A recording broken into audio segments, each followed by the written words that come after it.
Hey, Sarah. It looks like we are at 6 o'clock on my time. Sorry, I got a little bit delayed. Do you want to just wait a few minutes, or do you want to call the meeting to order now? I'm trying to see who's all on. It looks like we have quite a few.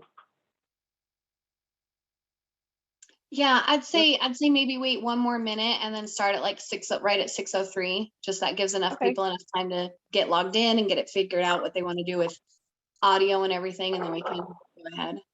Sounds good.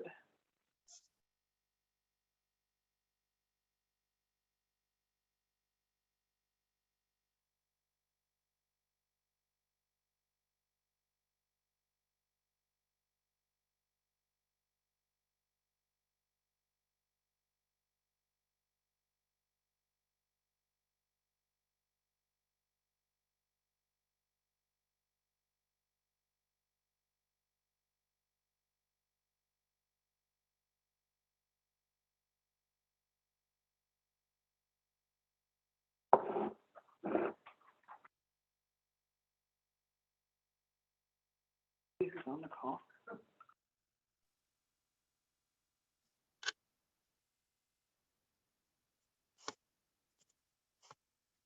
Okay, are we ready, Gina?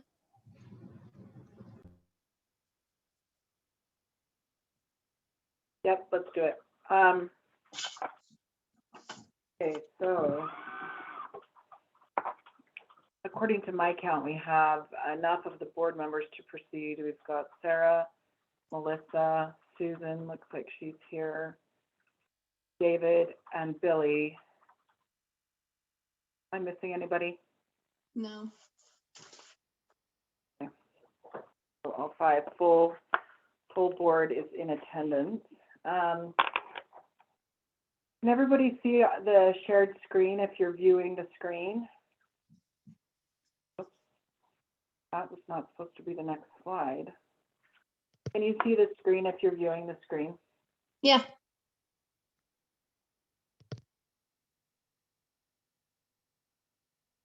So Zach is now going to review our financials, and then we'll go from there. So he'll go through what we have so far, but based on, and I'll let him review this too, but based on the month ending December 2021. So Zach, you can explain this, and then I can go right into the financials on the next slide. Sure. So the first one is the one that's the most important. That I need the board to decide what to do. So as I went over the age receivables that came over from ACS, there are two accounts that have a credit balance, meaning that the dues have been overpaid, that I cannot figure out what homeowners they belong to. So it needs to be written off. If no one's going to come forward and say, oh, that's my credit, and we can't get any help from ACS, so I apologize on that one, but this needs written off. Kind of just the other income that's there, and if you guys approve that one can be done. To be clear, I want to make sure that the board knows that this isn't like somebody that's getting missed a payment that they made, because that's all been accounted for. This is just some random income that's been sitting there. Yeah, these two accounts don't have any detail to them. They're just, one is just strictly like a number, and the other one says unknown account. I don't know where ACS was tracking that stuff. So the other one, November books that ACS gave us, the balance sheet only had your UCC reserve account at a number that was $550 less than what it should have been. So adjusting that up, that's part of one of the entries that has to happen to get the books correct. So that one's already in there. As long as you guys are good with that, we'll continue moving forward. The other one, because of the information that we were given, balance sheet and income statement on two different bases of accounting. I can't figure out where about $900 of what ends up being an expense is, what it is, what it's related to. Seems like it probably has to do with the payables that are not on the balance sheet that we were given. But that's my best guess. So that is one that's in there to get the books corrected. And as long as the board's okay with that, we'll continue moving forward with that one.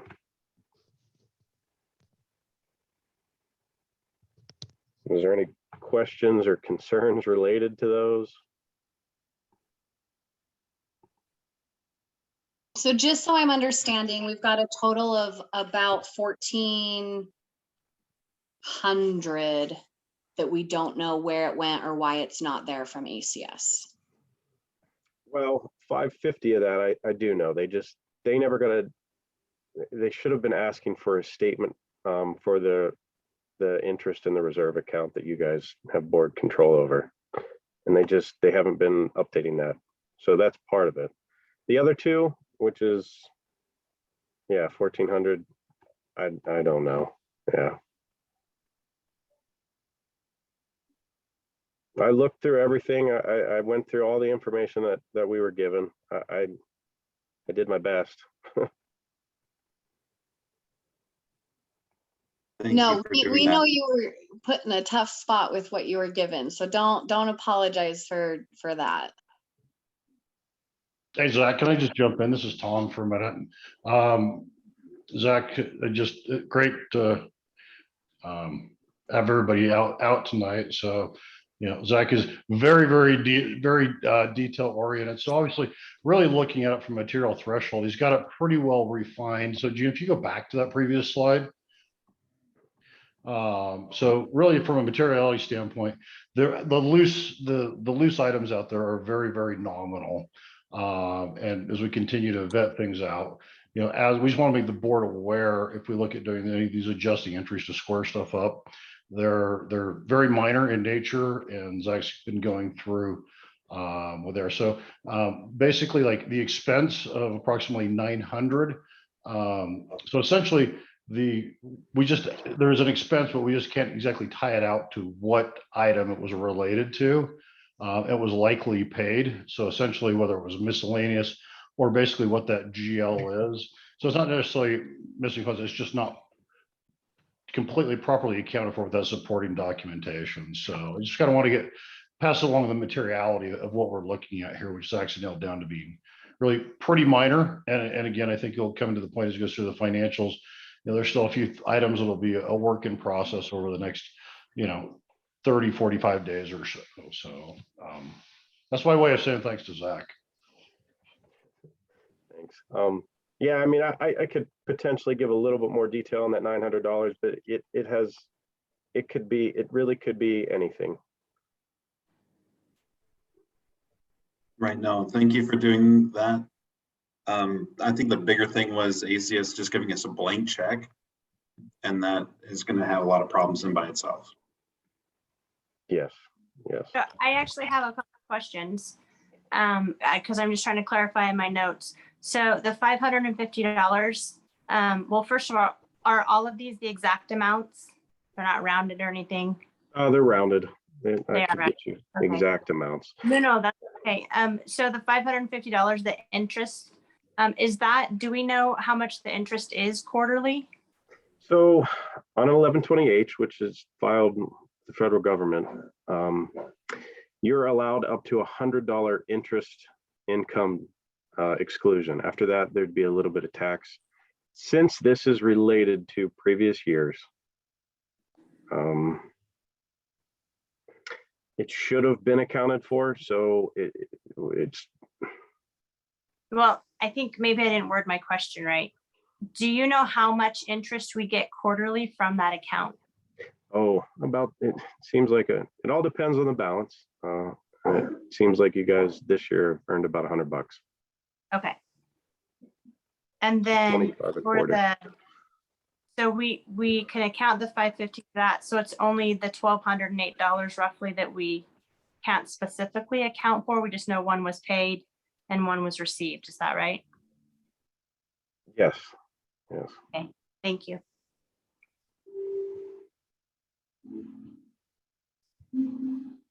And I probably shouldn't say yes to both those. I know one is received for sure. Whether the other one was paid or it relates to potentially something in the books that probably never should have been there, I can't clarify on that one. Hey, Susan, this is Tom again. If it helps for the purposes of the minutes, I think basically what we're trying to cover is just the general nature of reconciling journal entries that will be coming over to the board. So really, so that'll clarify all the rounding. So basically clarifying or basically approval on reconciling journal entries of this nature. And then you guys will get that secondly. So we don't have to get it to the penny right here. We just want to give you a heads up of as that comes through. Okay.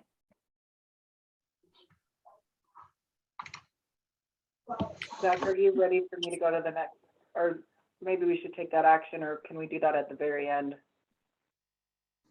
After the financials? Yeah, if the board wants to give an okay on these. Do you want a motion? Yeah. Yes, please. I motion to okay these. I second it. All in favor? Aye. I'm in favor as well. Do you want us, Gina, do we need to be more specific in the motion, or is that enough? I think with it printed out right here, it's going to be enough. And I talked with Susan earlier regarding the minutes, and so we can kind of work together on that before final minutes are sent out. Yeah.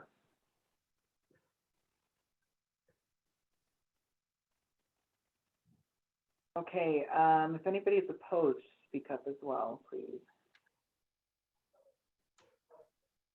Okay, Zach, looks like that motion passed. I've got the financials for you to go through. All right. I like to give 2 years worth of data usually here, prior year and then this year ending. Because I have no idea what last year was, I didn't include that on here, but as of right now, operating cash and is HOA management trust. HOA savings would be board controlled reserves and the money that ACS had indicated as reserves. So that's where that account sits. Accounts receivable is pretty significantly high. We'll have to work on that a little bit.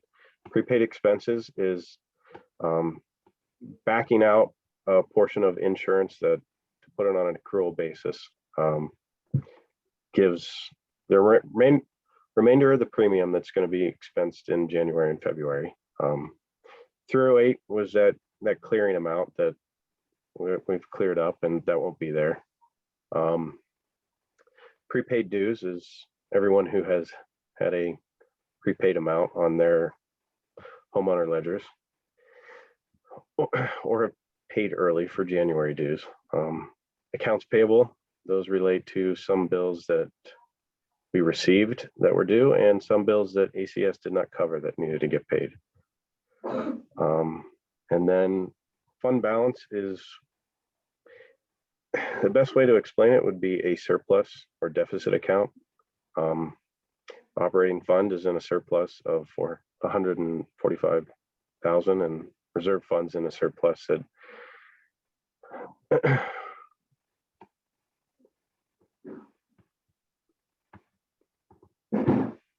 any questions on that?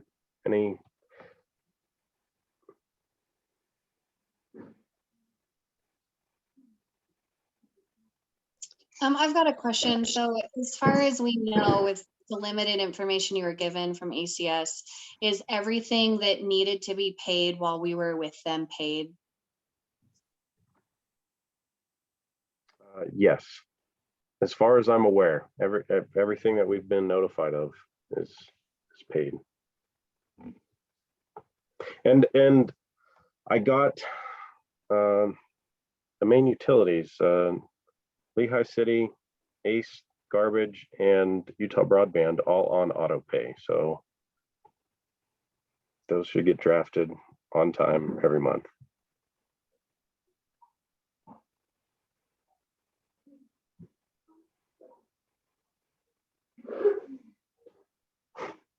And this one, submit a statement of revenues, expenses, and changes in fund balance.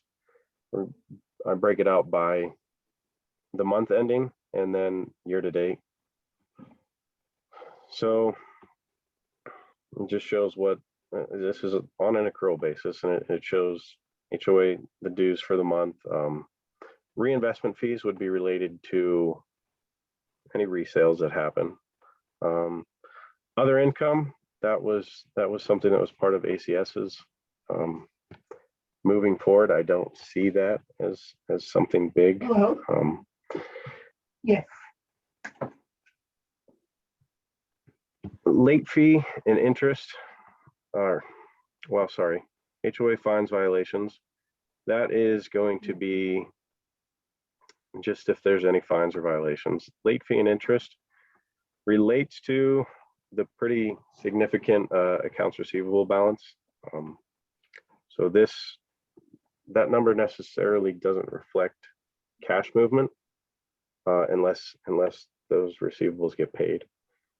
And then board controlled interest is on the UCCU account, and that is going to be under the reserve fund. Other than that, the expense stuff, wasn't a whole lot of stuff that we had come through in December, other than one thing with insurance. We got a refund for an overpayment to the insurance company. And then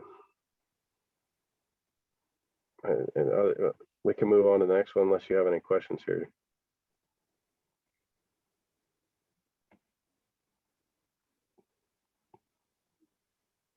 Was the landscaping paid in December, that 6,873?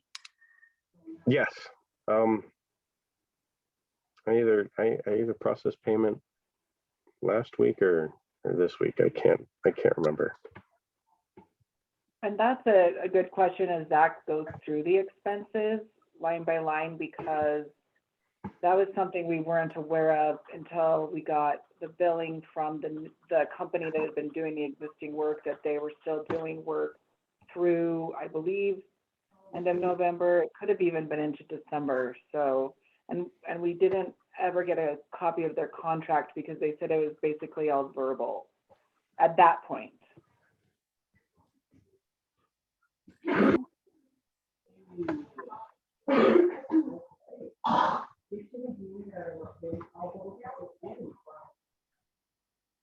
Yeah, so just to recap there real quick. So Zach, and Zach's been out sick, so I got to appreciate him. He's actually coming off a low grade fever, so I'm really glad we're on Zoom right now.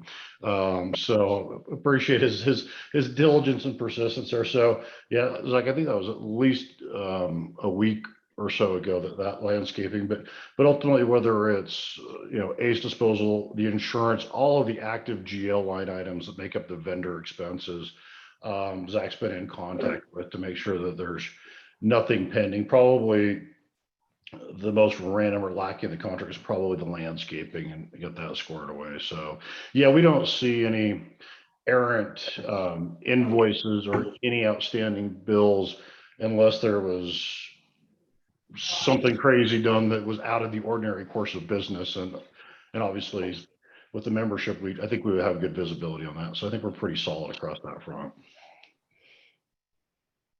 Yeah.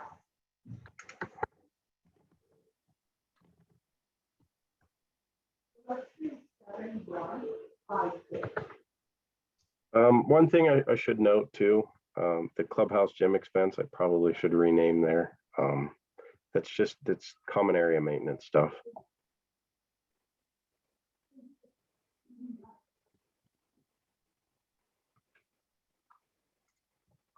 And so then this is the budget that was approved with ACS for 2021. I plugged in, and just so that you could see how the year tracked along with what ACS had and what was actually spent. The biggest thing to note here is there have been no reserve contributions for 2021. The $109 just relates to the interest on the UCCU account.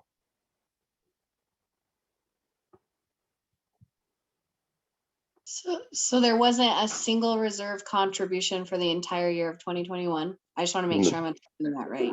Yes.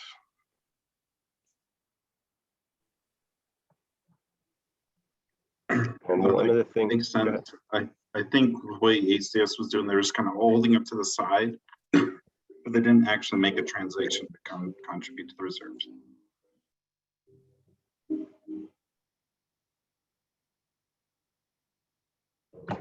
Were you,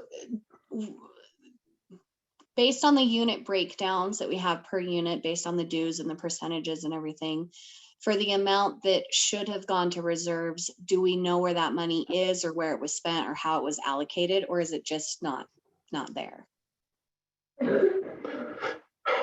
well, yeah, I mean, it's in the expenses.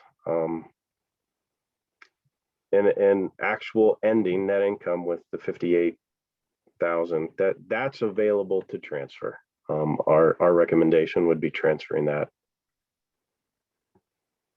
to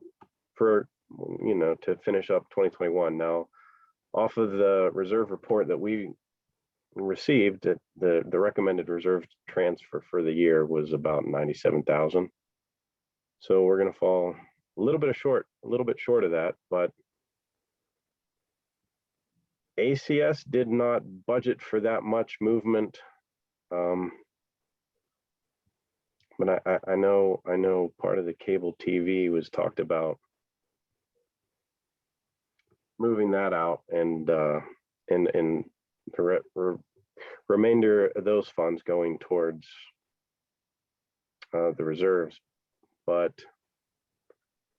there's a couple of things that I guess finished over budget and some things under budget. And if you look at a total amount, it ties in line with where the net income sits to only have about 58 to transfer over.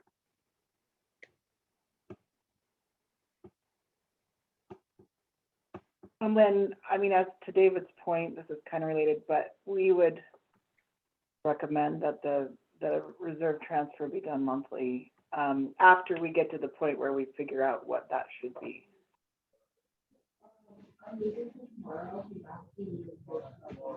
Yeah, so just to kind of recap, what we kind of just want to get the board updated to kind of what we're seeing, and basically, and really kind of one of the action items for the next meeting is to really kind of take a little bit of a deep dive into your reserve report, because you've got, component funding, threshold funding, kind of look, as Gina's going to talk about in a minute, kind of the ownership's been great in getting us some historical information on work orders, and really kind of, we just kind of want to get everybody on the same sheet, let you know what we're tracking, what really kind of our hot points are. But really the follow-up is we're taking the actual data from, obviously we received like the income statement through November, which has some expense line item changes going into next year, but there is an operating surplus which needs to be allocated to reserves. It's shy of what the reserve report actually shows, but we want to kind of match that up with, obviously, with getting rid of the cable TV, really where that budget puts it in line. So really the 2021 reserve will basically be that residual operating income after operating expenses, which we think is going to come in a little bit shy. You guys had the interim change with the cable TV, and really do that deep dive to propose a more of a comparison budget going into next year, really to make sure that we're on par with that current reserve report. So 2021, quite candidly, looks a little bit weak on the reserve transfer component. We want to dig into that a little bit more, but I believe that's actually kind of a known reality because of the cable TV change. So we just want to make sure we get those period dates and make sure it all adds up as we propose it. So right now he's gonna, well, let you know, we've really feeling pretty good about a starting point that we can move forward from. So Zach, do you agree with that? Yeah, I completely agree with that. I think moving forward, checking over everything, we'll get a very clear picture of what truly a better financial position.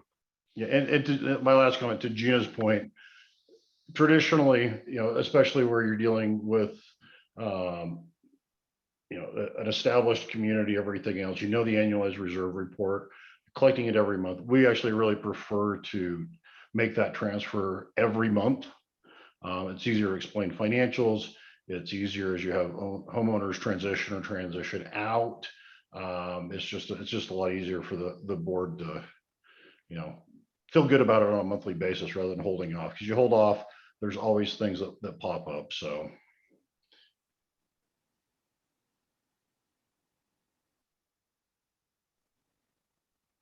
Was that all for your financials, Zach? Sorry. Yes, that's all I have. If there's no questions, I'm not necessarily looking for a motion other than that reserve transfer. I think, Billy, are you trying to talk? We can't hear you, but it doesn't say that you're muted. I think Billy's trying to say something. Put it in the chat. Let me see if I can message him. It's like, you do not want to read this in the chat. It is too important. Do you? I don't know, maybe he needs to call in for audio.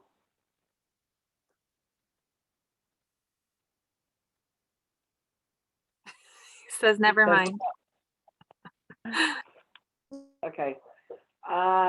Anyway, aside from Zach, if you're looking for a motion to transfer that 58,000, or you have the exact amount, the reserve. Yeah, $58,770. So if we could have a motion to transfer that to the reserve account. I motion to transfer the $58,770 of reserve money to the reserve account. Second that. Thanks, David. All in favor? I David. guess maybe I should say any opposed? Okay. Great, thank you. Thanks, Zach. Okay, so talking with Sarah, she reviewed a few of the items that the board was interested in, and so we kind of just put these on the agenda, but some of these have been addressed. I'm just kind of waiting for some board feedback. So we'll go through those and then just chime in with any questions. The first one is the HOA welcome email. So typically when we have a new owner in other properties we manage, or there's a resale, we will send them an activation to the new portal after we get information from title. And in a perfect world, it always happens in 2 weeks. And, sometimes we don't get anything, but so we send them a portal activation, but we also send them a general welcome email. And so I sent this out at the beginning of January, but I know it's such a busy time of year, so I didn't really hear back, but it's kind of just a lot of standard stuff that we go through, like power and gas, water and sewer, and garbage, internet. And then we would attach a copy of the Utah Broadband welcome letter as well, which is pretty simple. I mean, it's just plugging the route. We've learned it's just plugging the router in under the stairs. But anyway, so this is what we have done. I don't know if that's what you guys are thinking. We also, for title companies, have this basic information that we send out, or to homeowners that might need information on how to get a copy of the master insurance policy, that kind of information. So I know Sarah is really interested in giving out update emails, and that's definitely something we can do. So As but far as that's kind the of, as far as the welcome email, I was asked to get a bunch of that together, and I started making notes, and that is like one spinning plate that I dropped. So I will finish my notes and I will get with you, Gina, and make sure I have everything on my notes lined up with what you have. oh, perfect. Yeah, Okay. awesome. So, And then like just we're- one thing, oh, sorry, Gina, I oh, you're apologize. good. Oh, you're good. Just out of convenience, is the welcome email something that we could also send out to everyone in January, just so that it's like a refresher, so everybody knows what's going on as far as payment and everything? Yeah, and I'll just make notes of that, but for the existing owners, I would almost recommend something a little different as far as, hey, because Sarah has a good point. We still have a lot of owners that haven't activated their portals and probably just haven't bothered to, they might have their payments still being sent or paid to ACS, I'm not sure, but so we'll send out like an existing owner recap kind of thing, like, and then, because I think this might be a little bit, this would confuse owners that have lived there for a while, so. Would it be possible to have it, if we could just print it out for where we don't have a list of where renters are at, because that would miss the owners. For existing owners, that would miss existing owners, to have it printed out and just do door tags or bring it to the door. Yeah, we can also do that, especially the ones that are not rentals, and that kind of ties down into some of our discussion.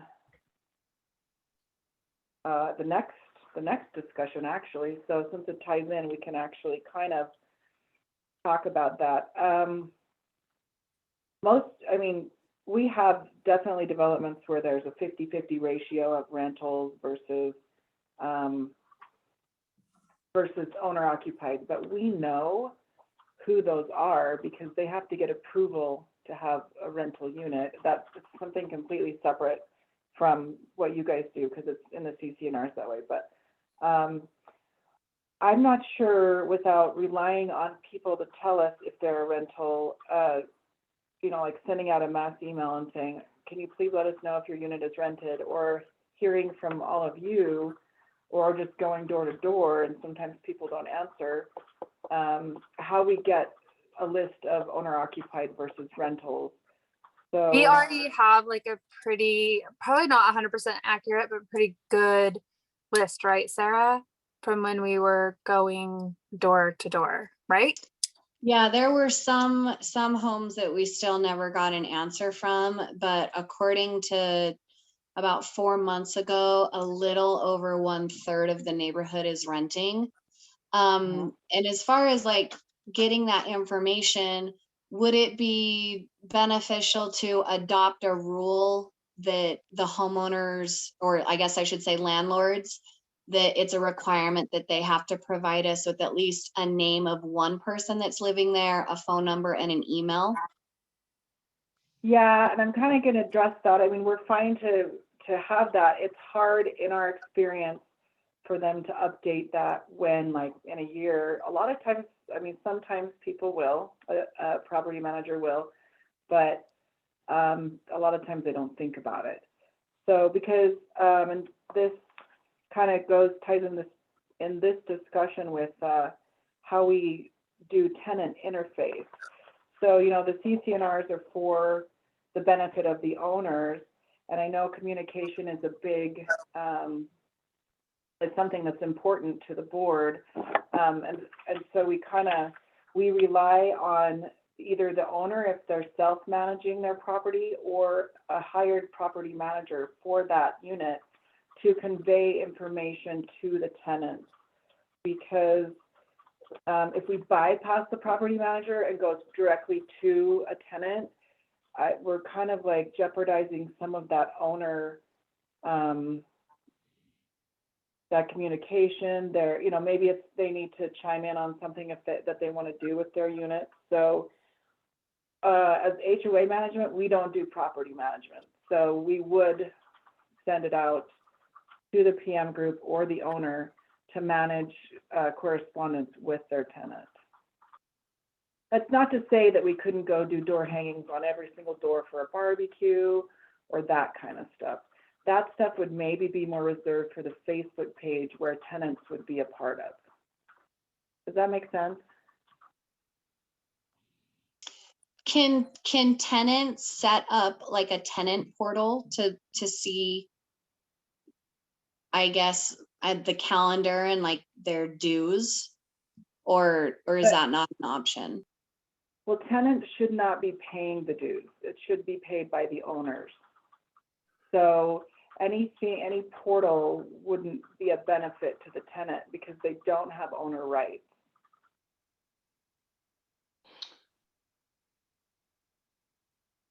So, yeah, and just to kind of couch it a different way, because we basically, if somebody calls up who's living in a development, we really, you know, we want a community feel. And a lot of times Gina's, Michelle are great about, you know, we try to refer to everybody as a resident in a community, because that's really the culture that really makes it a great place to live. Where we, and kind of that fine line that Gina is drawing is because the HOA, the governing docs are written for the benefit, you know, of the owner, those rights and prefer, you know, basically the CC&Rs, so that, you know, the covenants, restrictions, and everything else related to it. And effectively the HOA gets the lien rights and all the nasty stuff that goes with it, but ultimately the benefits to the owners. And then as they subordinate that down to the tenants, a lot of times that property manager or directly to the tenant, that lease actually becomes more and more restrictive. So whether it's what we like to do is in FOA, we call them tags basically. So, you know, that fateful, you know, evening of a holiday, when a water main goes, we actually have a direct line to somebody who has a fiduciary responsibility to maintain the property, which is going to be the homeowner or that property manager. You know, too often finding out the tenant's like, oh, but, you know, I just rent, it's not my problem. You know, there's too much recourse on that, or if it's animal related, or there's, you know, HUD type compliance, we always bring in, or fines for that example. Well, technically, if there's a tenant living, you know, and somebody violates the rules, we technically have to fine the owner, who then has to collect it from the tenant. So from a community standpoint, we want to keep it very, very seamless from a fiduciary and responsibility and assignment of rights. We kind of have to keep that owner front and center. So anything that we try to identify those property managers, because to Gina's point, tenants or renters may change frequently. Property managers, you know, tend to stay for an extended period of time. We've actually built some other, like if it's a change of title, we'll typically ask the title company to fill that out, not only the owner's name, who's your property manager, who's your, you know, preferred account. So so it's a long way to say we kind of have to blend the two responsibilities, but for community outreach and everything else, really getting it to a property manager and letting them pass it to the tenant is kind of been the go-to, because really a lot of times those leases are more restrictive than just the general rules, so we can't kind of usurp that. So it's definitely a balancing act, so we can continue to work. But I think as Melissa was saying, as we refine our database, not only can we reach out to the right person, you know, in a crisis, but we can also kind of build that social dialogue that's getting to the right group. So that's, again, another work in process, but that's kind of why we look at it. And the biggest thing is when you deal with tenants, you inevitably invite like HUD related issues into your life, and that's something that we want to keep to a very, very minimum for the HOA and the board. And I would add, as far as, because we do have quite a few owners that we don't have any contact information on, and one of those we'll discuss in a little bit, that we've tried on the snow plow that's parking there. So if we were to get that list on the rentals for you, we could update our list with property management information. We work really well with the property managers, and Tom's right, Michelle and I especially, and Mandy, love to have a community feel, and we don't want tenants to ever feel like they're, you know, not a resident. So, but we would take that list and update ours, and then the remaining people that we don't have information for, we would just continue to probably pepper with either emails or actual mailing, just to get that information. So that's our plan on that. If anybody has any questions or suggestions, I'm totally open. Could we, I know Melissa said that she wants to get together with you with some of her ideas, but just really quickly, if we could add the Facebook page and the YouTube page to that, then that would just be another way of delivering that information.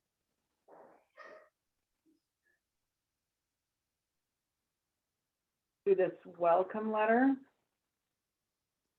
Yeah, because Because I then I have mean, like if it's going to the new people, like people that are moving in or rent, or like, because you said it's going to the homeowners. Right.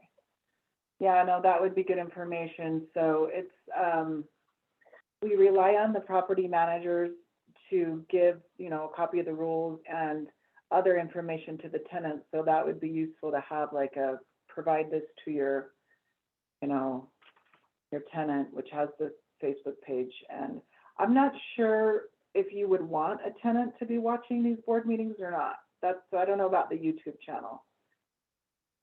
That makes sense. Like I forget. That makes sense. So definitely the Facebook page then. Can I Okay. ask why we wouldn't want a tenant to watch them? I was just a renter for 6 years, and because they're invited to board meetings, are they not? No. Or maybe I went because my landlord told me I could go for him. I don't know. I was Yeah. going for them.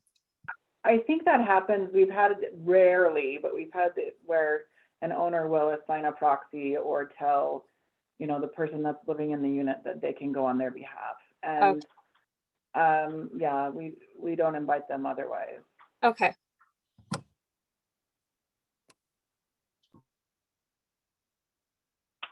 All right, so This welcome letter isn't going to tenants though. So like, why wouldn't we have the YouTube on the welcome letter?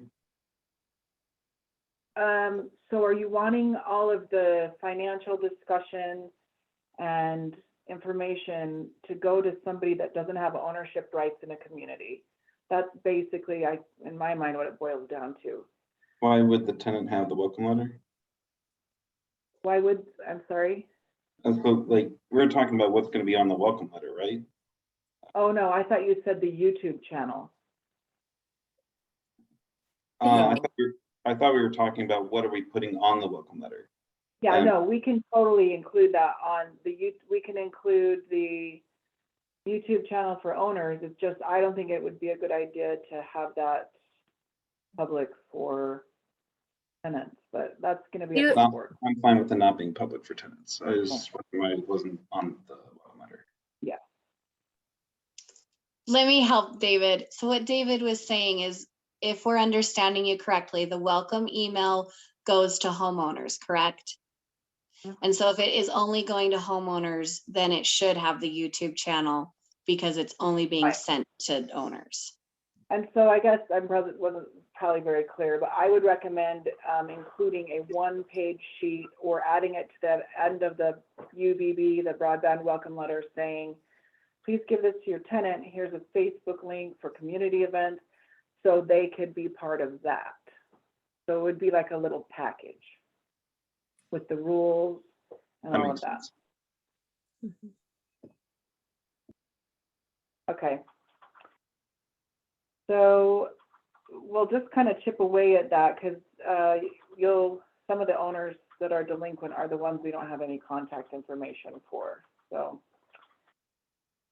The next item I have is the work orders and kind of an update and review. We did review this in-house. I have some pictures. Oh wait, no, I got the towing and parking. Towing and parking. Got it. I must not have got the picture of that, but anyway, you probably all are aware there's a snow plow truck. Wait. Yeah. That is parking on site, and we sent an email, or not an email, because we don't have owner contact information, as the board knows, for that owner. We sent a mail via US mail. We also posted a notice on the door, so that would be for the tenant, saying they can't park there, and we have heard nothing. So our next course of action would be follow-up letter via mail, and then also another posting on the door, and then just issuing a fine on the owner's portal. That would be our recommendation. I know we talked about towing. It might be kind of hard to tow a vehicle that big, but we can definitely look into it because the rules are pretty clear not to have commercial vehicles parked there.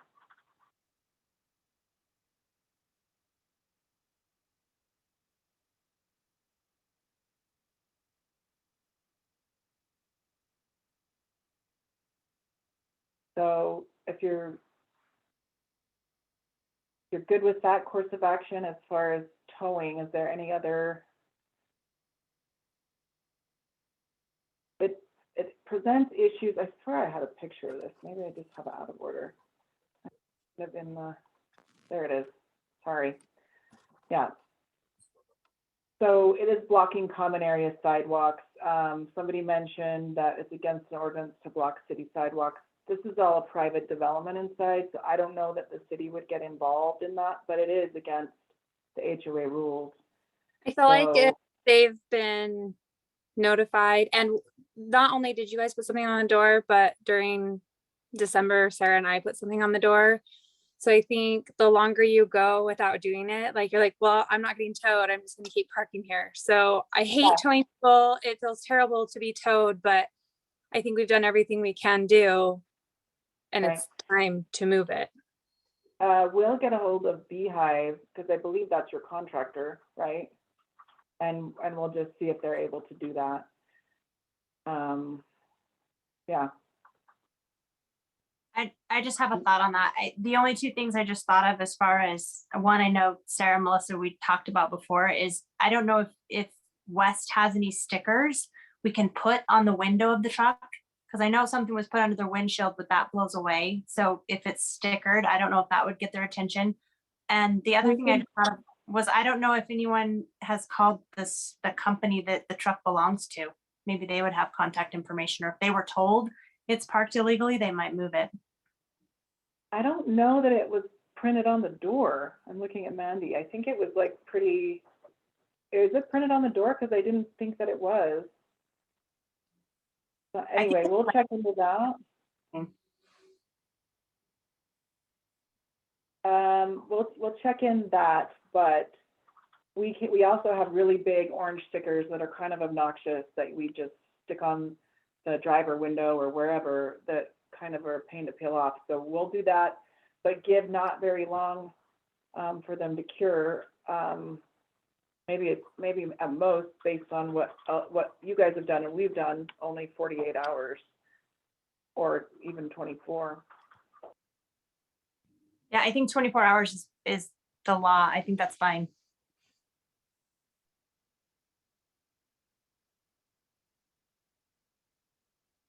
Okay. Through some of these. So just because it's easier to talk really quick than it is to type and like look at all the different things. So Cameron asked about the lights on the carport. So just to be clear, our cars were broken into a couple days ago, and we bought solar paneled lights that are on there with command strips. So there's no damage done. There's nothing permanent. And we were seeing, because there's both on different sides of the road. If they would receive enough sunlight to be something that we would want to consider as a board to offer to the community as a solution for the dark streets at night. Okay. That's something Cool. that's new to us, so we'll kind of stay in the loop with that. If you don't mind me asking, how much were those? They were 30 for me. I think they were 30 for Sarah, 35 for Sarah. I had a coupon when I got them, but yeah, I don't even know how long they'll last. Like, I think it'd be a waste for people to get them if they don't last long or something. So just kind of trying it out. So And that, I mean, I guess you guys would discuss whether that would be the, well, let's cross that bridge later. Never mind. Okay. Are we ready to go next to the work orders? sure. Sorry for the back and forth. So we've received a few work orders. People have been really good to be patient and also submit documentation, pictures, that kind of stuff, since we're fairly new to the community. We are familiar with the discussion on upkeep of the handrail. This is a specific handrail at a unit that is completely removed, as you can see on the right-hand picture.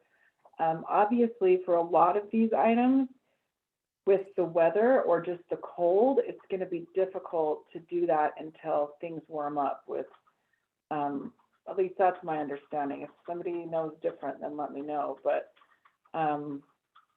there might be a way to do a short-term solution, but we kind of, in talking with Tom, thought, well, the handrails are very clearly outlined in the reserve study that's been approved by the board. So it was our feeling that it was part of the HOA.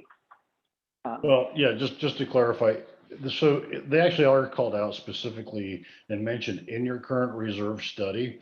Now, obviously, the governing doc is your CCNRs, and what fixtures, apertures, structures are covered are usually laid out, hopefully very explicitly. As we can continue to look and reread, we want to actually make sure that that reserve report was consistent with what's covered there.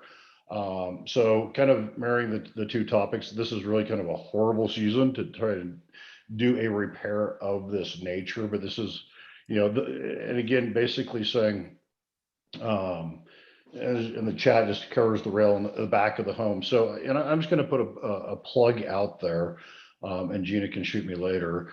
The more work orders, the more historical stuff that the owners actually bring up, and then give us the latitude and the response time to say, okay, hey, we're seeing patterns.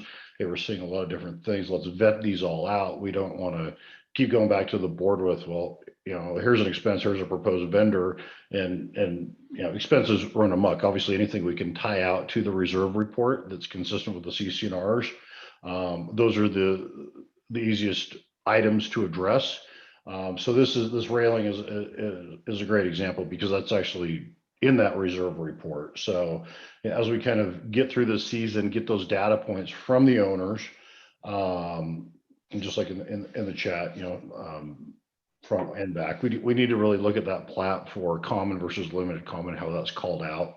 So the board actually has, line item and paragraph reference to make a good decision. But the more things that get put in front of us, the bigger the scope, but the better the ultimate decision will be. So that's really kind of Gina's kind of gathering those work orders right now to look at. So, things like this may not necessarily line up with the original time frame, but that's kind of the book of business and the agenda we're looking to pull together for the board.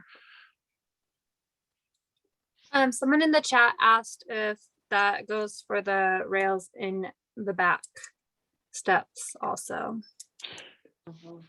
No, I saw that, and quite frankly, rather than give the wrong answer, that's a great question. So our reference points will be, how is that defined in the plat? How is it set forth in the CCNRs? And is it reflected in that reserve report as a projected expense? So we'd rather take a look at that and get back with all of these items for the board, really checking the boxes that it applies to, rather than winging an answer, because I can't tell you that. So So just to clarify, I was trying to follow you. Are you saying you don't know if the front handrails are covered or not currently? Is that what you're? So currently what we're saying is we've actually been through your reserve report, and that is in your reserve report as a repair replacement item. What we want to verify is that that was appropriately put there pursuant to your CCNRs. But yes, this very item actually is listed in your reserve report. So the quick answer is highly likely. We just want to verify that and get a scope of what repairs would need to be done. And section 2.19 kind of deals with that in the CCNRs. It's just a matter of us, like, you know, really digging into it. So I'm mostly asking these questions because the person who posted that action item is at a meeting right now. So does she have like a timeline of when she will know if that is approved? And you also said whether like it can't be fixed in the winter. She just has a torn ACL and is like hauling herself up those stairs with that handrail. So it's like a hot mess. yeah. No, and communicating more of the story and getting back to the board on items of urgency. That's something that we can, you know, for something like that. Obviously, it's an item they need to be aware of and take precautions. But that's definitely something that, yeah, that's some of the board. We need to get a quick response because there's extenuating circumstances, and then seek out a vendor in this environment. Then, you know, we'll tell the board exactly what the authority would be if it was allocated in reserve funds or it would be operating, and then look to get those bids pulled together. So we'll put that one on as a priority. So and I think Gina just replied to a chat, which is also the same theme, is work orders that were put in through ACS. Again, please work with us regenerating them in our system. I know it's not fun, but it's been hard enough to get information. Please feel free, be patient, but yeah, please regenerate them. And I think I've seen a few come through. People have been super nice about the, hey, this is a previous existing, let me bring you up to speed. And that's exactly what we love to hear. So just to recap on the handrail, and because the homeowner's gone, we will get back with some potential vendors after we confirm that it is something that the HOA would cover. So the next, Can I just ask a question? So where it was stated that it can't be repaired, assuming it is covered and it is the homeowner's association's responsibility to provide that repair, what is the reasoning that it can't be done in winter? Well, so this one that Gina's got the picture of, I'm assuming there's quite a few. Just getting vendors out there sometimes is a little bit more problematic. So, and I guess I wasn't really necessarily referring exactly to this, but your reserve report where it talks about other stucco type items, we are limited in some outdoor repairs that we can do. It's not specific to this particular item. It's just getting the board a laundry list of things to be done. Can I ask a question? My daughter is disabled and we have one of these rails that is basically coming off our stairs. So am I understanding that spring is as soon as it can be repaired? no, we would need you to submit a request via your owner portal and that situation, and then we can go determine what could be done on an emergency basis during the winter months. Okay. All right, I'll put it in. I know I see But- people stuccoing, stuff like that in the winter, but it's all a big covered thing and it might be heated. So I don't know with this kind of stucco repair and also the railing and the concrete, because we have not had good success with anything related to concrete when it happens during the winter. Well, I'll just put in a request and be patient. Well, that would be awesome. And we will, you have our word, we will get back to you. We try to respond pretty soon after we get those requests. Gina, in the chat, somebody said that on the website, it says for the portal, they only see a space for maintenance request. Is this where they would put all kinds of action items like questions and concerns? Well, we've had some of those submitted that way anyway. That's how somebody submitted the towing issue with the truck, in addition to we'd heard about that. But yeah, so if it's not the appropriate place for it, at least it allows us to track it and we can close it and put it where it needs to go if we want it to go somewhere else. So I think that's a great place to start.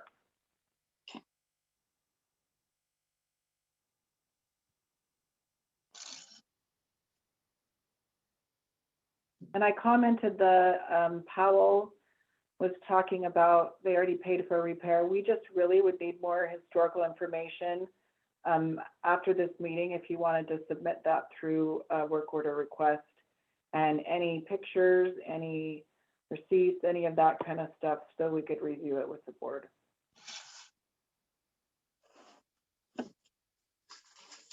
All right, so moving along, this item I'm not super familiar with. It says porch lights, ladder, and replacement. So I'm going to kind of turn that over to Sarah. I'm not sure if it has to do with Hunt Electric, but it doesn't have to do with Hunt Electric. I just know that there is a ladder. So in the circle, there is a small shed tucked up away in between the units, and there is a ladder that if homeowners needed to use it to replace their porch light, they could. okay.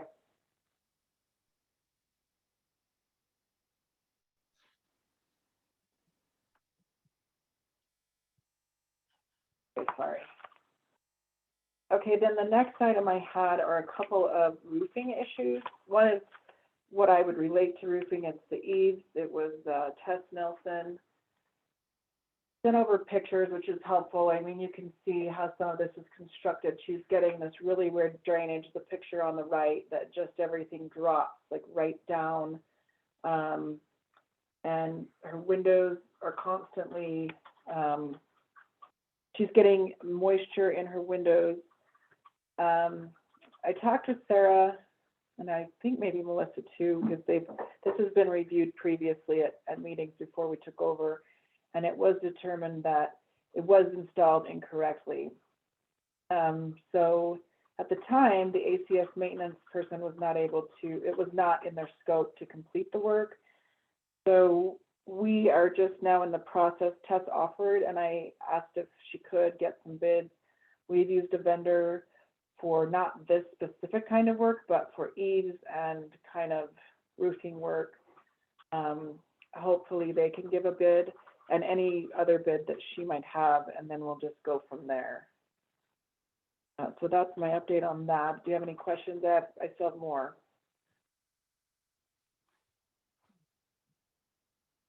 Okay. This is a new owner, G-Boy. This was submitted as part of the home warranty inspection. You can see the roofing on the top where the plumbing boot is cracked with the shingles, and then the silver part on the right-hand side, the furnace vent is missing a cap. So over time, the below pictures have showed how it's kind of leaked into the attic. So it's any pertinence that comes out of the roof, like this furnace vent, should be the owner of the responsibility. So a cover would need to be installed there. But the shingle cracking, that's something that does fall under the HOA, as far as we can tell. So we need to get some bids on that, and just wanted to let the board know just a simple tar fix right there could actually be what happens.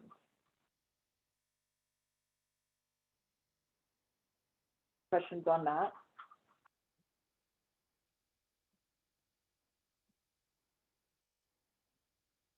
Okay, then we had a work order request for a removal of this tree because it drops these berries that get all over in the home and make a mess. I'm not sure, we don't have any specific landscaping plans, or I know not everybody has a tree. Obviously, the unit owner is the one that lives right there to the right of the tree. So I don't know how much benefit they get from the tree as far as shade, but how have you guys dealt with something like this in the past? I have a similar tree. I don't know how anything has been dealt with as far as a board and them asking for a tree removal, but I have the same tree that drops it all over my cars. It's annoying, but I just sweep it away or I ignore it. It's my house. Well, yeah, and it might be just kind of an answer of if there ever is any surplus funding, the trees could be replaced. And I know they wouldn't be quite as mature as this tree, but this probably just really isn't the type of tree you want in a place like this. I'm sure it's probably flowering and looks really pretty in the spring, but yeah. Just for some context, Gina, there's probably at least one in front of every unit that is the like fruit dropping tree that this is. So if that was, if it's such a concern that it would need and warrant removal, and if that is something that everyone was interested in, you're looking at tons of trees to be removed. And I don't necessarily understand how feasible that would be or how practical for our budget that is. So. Right. Right. I mean, and it does alter the look of the development a little bit, but I'm not sure if that's a concern, because we don't want everybody just going and removing their trees either. So I don't know. That's good feedback. So maybe it's not something that's a priority right now. Oh, okay. And then as some homeowners know, who we did reach out to via phone or email, UDOT is finishing up some stump removal and fence replacement. We have a work order going for this one, and they will continue to work on it through the week. I haven't heard whether it will continue beyond that, but if everybody has our phone number, and like I said, we emailed, there's a row of, initially we had maybe contacted more people than needed to be, but about 12 homes that could potentially be affected. So any questions there? So all of these work orders are just kind of in process, and we still need to get information, but by the next board meeting, and I know that's in February, we should have some more concrete information for the board to review. So at least we can send it to you via email.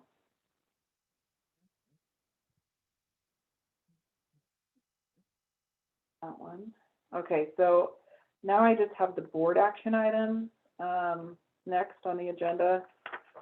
So maintenance items, Sarah, you already kind of went over that. The porch lights and the ladder that's in, you said it's in between the shed and the fence? Yeah, so I can get the unit numbers to tell you exactly which one it's in between, but if you're looking down the circle, it's on the south side of the neighborhood is where the shed is, and there's a ladder there for homeowners to use. It just needs to be put back. Okay. And It's that can be under, in our email. it's actually under the window, like of the side of somebody's house. So. But it's an HOA ladder? Or is it a homeowner ladder? It's my understanding that it's an HOA ladder. Okay. All right. Kind of along those lines, because it sounds like there's a ladder out there propped up, and I didn't include these pictures in here, but there's a couple areas that are common area, open grassy areas in between the units that have some pretty obnoxious storage. So that's going to be something that we'll include in our email, but mini trampolines, fire pits, that kind of stuff all needs to go in the backyard. It can't be out in the common area. So once we send out an email and give that information, we'll most likely throw that away if it remains. Any thoughts on that? I think just as long as everybody is notified of like the current rules that we have that talk about common space storage and that it's going to be enforced so that they need to remove it so that they're aware that if it's not removed, it's going to be removed for them, then that kind of, in my opinion, leaves not a lot of room for argument. Yeah, and the difficulty is we're not able to even tell specifics of who it belongs to. So it'll just have to be a general announcement, and you know, if it's gone, it's gone after a week, or you know, I however know long. in the past when I was a renter, they did give out warnings and fines for things like left lying around. And I know I think it's still, is it not still in the 2014 rules and regulations? And I know those need to be like reposted for everyone, but it's not something that could be like in a warning for and then a fine or removed if nobody claims it. I think that's the Yeah. challenge is that you got to know who they belong to. And if we don't know who they belong to, how do we warn them and how do we find them? So really at some point it's we notify everybody and then dispose of if there's no claim to the item. That's exactly right. When we know a specific of who it belongs to, we will give the warning first. We do that with trash, with anything, yeah. Okay. So that's addressed, but do you want to go over the Hunt Electric item, Sarah? Yeah, I think I don't, Susan, do you, because that was approved by the previous board, did you guys get any timeline from Hunt on when that would be completed? So there never was a timeline because they were waiting on parts to come in with all the COVID problems that happened when it was approved earlier in the year. And I found out the day of the annual meeting that Hunt Electric contacted ACS and they were going to start it that week because the part, whatever it was, had finally arrived, the pole. So I think it looks like they're still waiting for the top and then they'll paint it and it will match the others in the community. And just, this is something that was new for us, so I had to get kind of a recap from Sarah, but it was a project that was approved by the previous board to install large light poles throughout the community for additional light. Is that correct? Right. There were a couple that were approved. And they're stationed so that they're by each dumpster where there were concerns.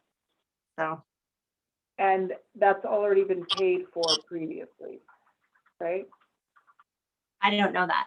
I know that for sure a percentage was paid for previously because they usually were percentage up front or the parts. But I doubt that the entire thing has been paid for, but I could be wrong. Okay. Maybe Zach can kind of, he's been good at calling vendors and stuff. So one of us will call and try and get some updated information on that, what they've been paid, all that kind of stuff. All right. Another board action item, we've had a couple people reach out about the previous practice of ACS or the association, I don't know who, it doesn't really matter, but issuing credit for cleanup done throughout the development. We specifically have one owner, Sam Moody, that has done work in November that was not reimbursed or given a credit for that work. He did 10 days worth of work.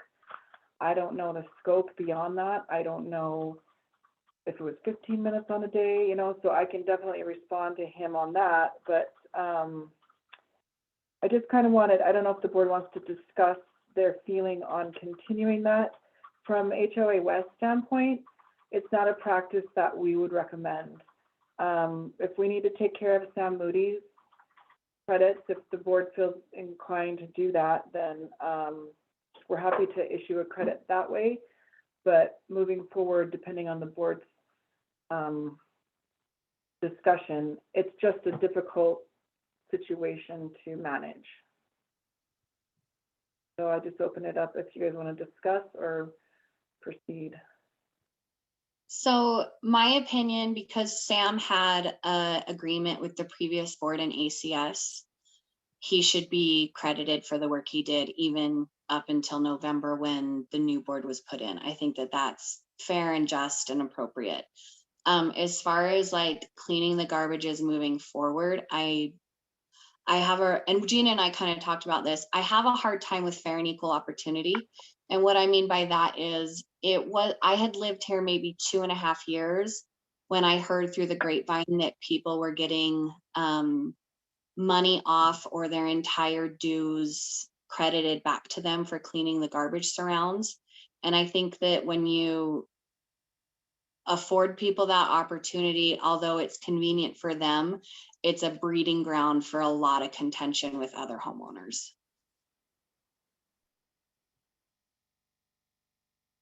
Okay. In a perfect world, I would just say, let's put our trash in the trash and not pay anyone to clean it. But we know that this is not a perfect world. So I don't know, I would rather not do that moving forward and see where we can go with that. But Yeah. So go ahead, Billy. I'm actually with Sarah on this. I think that it's hard to address an issue when there's an incentive to create the issue, if that makes sense. And so I'm actually with Sarah on us not, obviously definitely pay for what we've already put out there, even though if that wasn't our board or not, that's irrelevant. It's still our community. So manage the situation that's available from previous times, but going forward, I don't think that that's a good practice. And especially if we're going to have to, a credit is still a form of payment.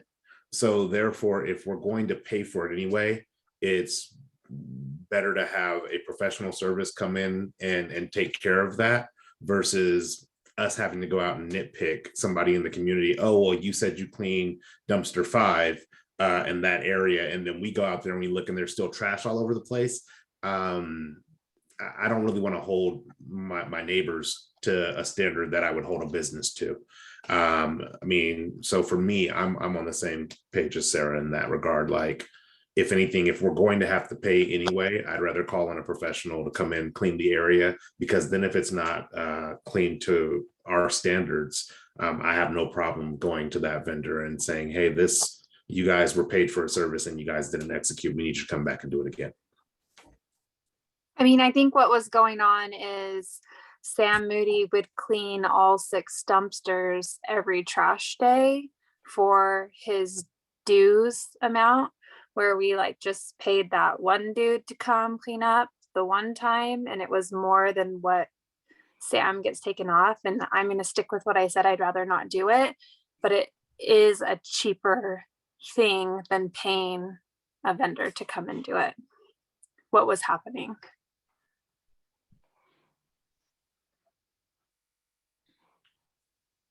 Yeah, All right, I also well, think he should get paid for what he did, but future stuff should be discussed later.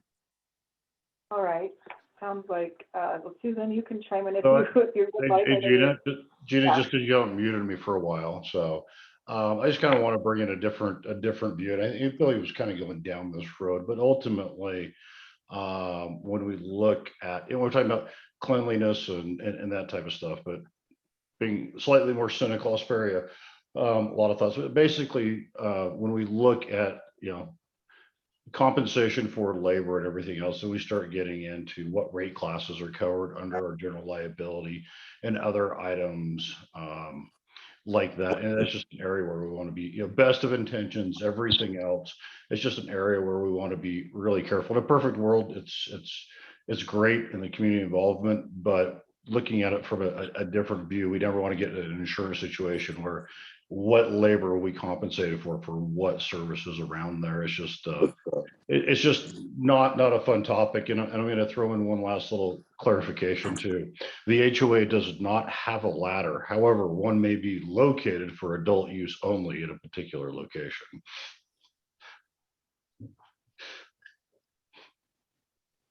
And Gina can mute me again. Tom, I guess my question is, like, were you given an explanation from ACS what the HOA has? Because I know there's things like a pressure washer and a projector and a screen and things like that. And the ladder was part of that. So when you say ladder, it just scares me. There's a reason why The there's liability. yeah, or access to a second window. So that one just kind of sticks out in my mind. But like screens and projectors, that kind of assets, that's not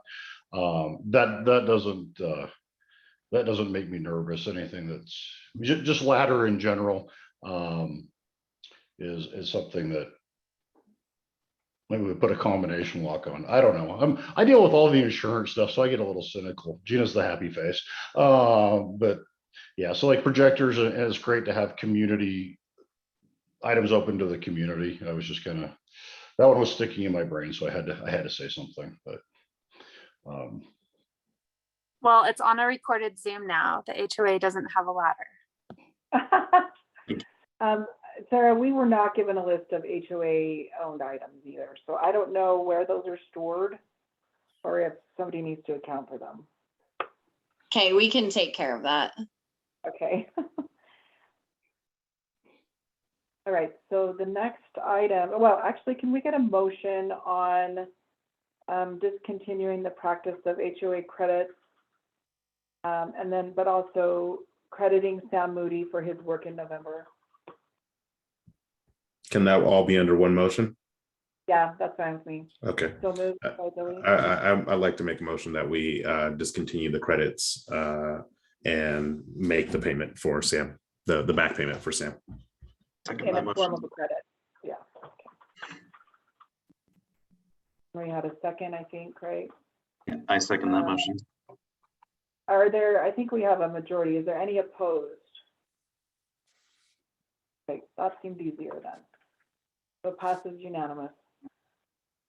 The next item, I'm sure many of you saw this carport that was damaged, was removed before Christmas, and the homeowners right there were super gracious to provide water to the workers, but anyway, that's a whole nother story.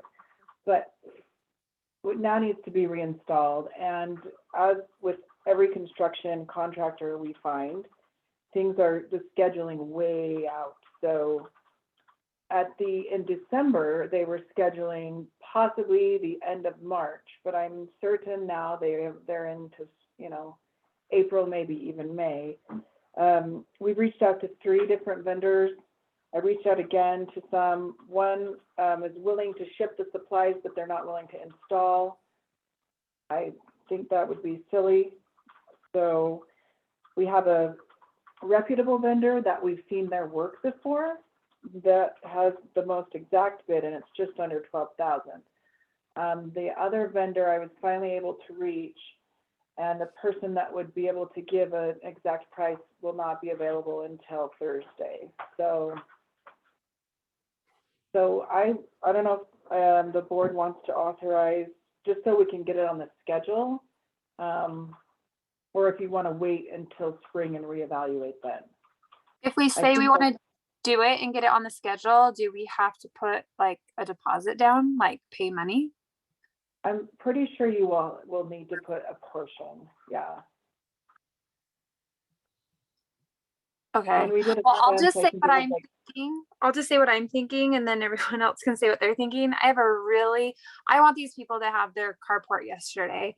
I have a really hard time approving $11,000 without having an idea of what another bid might be. And I don't even know how much the 2 other carports that have had to be replaced cost. It kind of makes me a little ill to like say, yes, we'll pay this amount, and to even put money down. I don't know if that would be refundable. So that's kind of where I'm like, if they're coming out on Thursday and can give us a bid, then I'd probably like be ready to vote on yeah, something. I don't think they'll give us a bid until after Thursday. It's just when he's back in town Thursday. So I hope he'll even call me Thursday. I'll follow up. But when the company that did installation but was not willing to do this installation that we found, their price was right around that the 11,400 that we got from the I can't remember the name of the company, but that gave us this bid.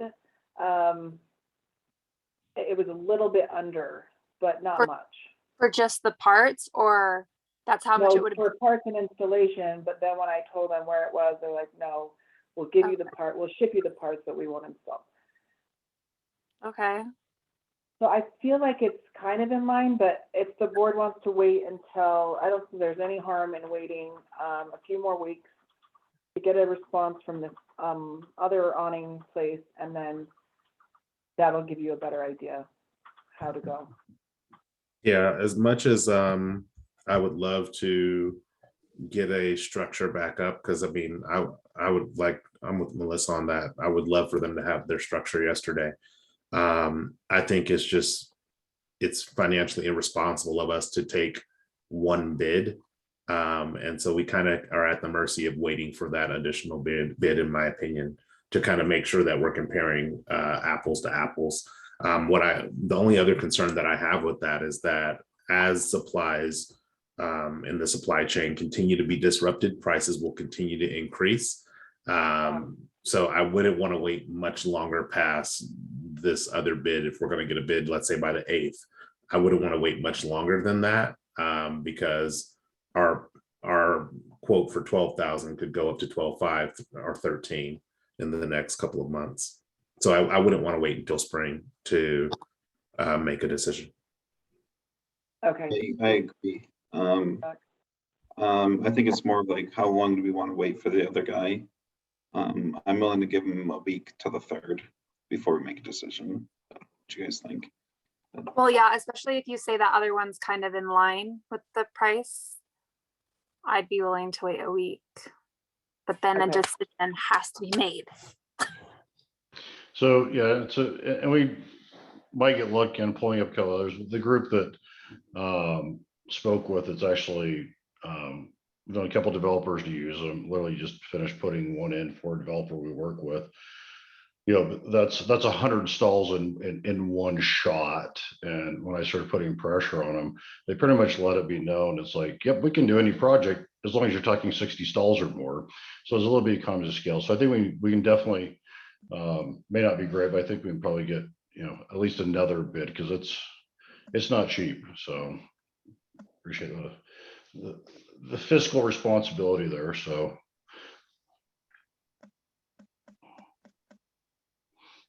Okay, have the proposed garbage rules update. I did not get that in my slides. I'm just going to share a different screen. So we're waiting on that, just to recap, but it won't be too long of a wait. We'll have more information by the next meeting. So the proposed update to the garbage rules were sent out via email. Let's see if I can.